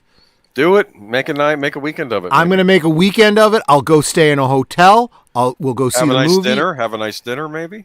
We'll kind of have to. We'll be on the road, and then come home, and all that money will get spent in wherever, Indiana or wherever. And that money won't be in Chicago. Can I recommend a little breakfast place called Bob Evans and Biscuits and Gravy? I'm kidding. I actually have no problem with Bob Evans, but I'll tell them to hold the biscuits and gravy. They have all sorts of menus. Right? Yeah, they do. They have great. Their eggs, their bacon, their all Bacon's that stuff. Good there. Good stuff. Yeah. But no, you can have my biscuits and gravy, man. Well, you don't have to get it. They have different selection. Anyway. Anyway, on this note, though, check out Troy's stream Friday. Going to be some theater talk. Should be pretty cool. You're going to get us. Your special guest this Friday is going to be... Dude, Horizon Talker. Wait a minute. Horizon Talker. Okay. Brian Horizon Talker, I super appreciate that. He says, if you can make it out to Fort Wayne, that's Fort Wayne, Indiana, I can put you up and you can save on the hotel. You know what? That would be cool. And then we can go to the movie together. I would be cool with that. Cool. That would be a lot of fun. All right. Well, cool. But, let's wait a couple months. Let's see what Illinois does. But, yeah, that might not be a bad thing to do. That might be kind of cool. I'd be up for that. Oh, this is funny. Horizon Talker. In 20 years, independent merchant truckers will roam the nation in packs, armed to the teeth and brimming with spite. Normal folk cower at the sound of their engines. I will go watch that movie. Okay. Or read the book. Okay? They've already done it. It was called Road Warrior. Oh, of course. Okay. Oh, I love the Road Warrior. Anyway, but on that note, in fact, I was making a point that I think you can tell American movies that were popular in Japan. It wouldn't shock me if Roadhouse had a following in Japan based on what I see in video games, because you have video games where people just start picking fights with you and you're beating them up for no reason. And I'm watching Roadhouse, and that's the plot of Roadhouse. It's like, you're kind of looking forward to that rewatch now, aren't you? I am, definitely. 2 weeks we're going to do Roadhouse. Okay. This Wednesday, Daniel Heron and I should be doing Legends of the Fall. Hopefully I know he's having some issues this week, but hopefully we'll get to it. Legends of the Fall. Julia Ormond is not naked in that movie. Okay, so I have no idea. That's neither here nor there. Okay, so that's not selling it though, is it? Anyway, so I'm trying to think what else. And check out. I'm sure Wolf 10's got some stuff going on Tuesdays and Thursdays, and I'm trying to think what else. I think that's about it, unless Friday night and Saturday night. Big Al, I think, is doing Friday 13th. I think, right? So okay, right. All right. Cool. And did you mention Friday over on my channel? I did. Friday you're doing... Okay. Yeah, we got interrupted. Yeah. Friday, Brian Gilmartin will be your guest, right? Talking about theater, right? No? I don't like to dox anyone. I was saying Sir Torrin Clegane, but, Well, I didn't know that's who that was. Damn it.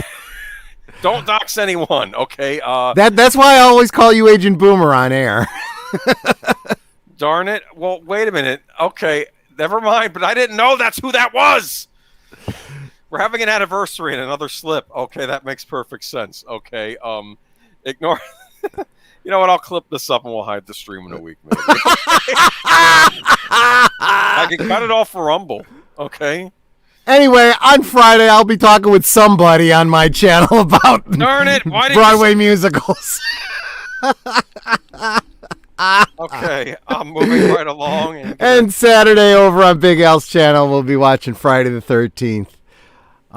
Okay.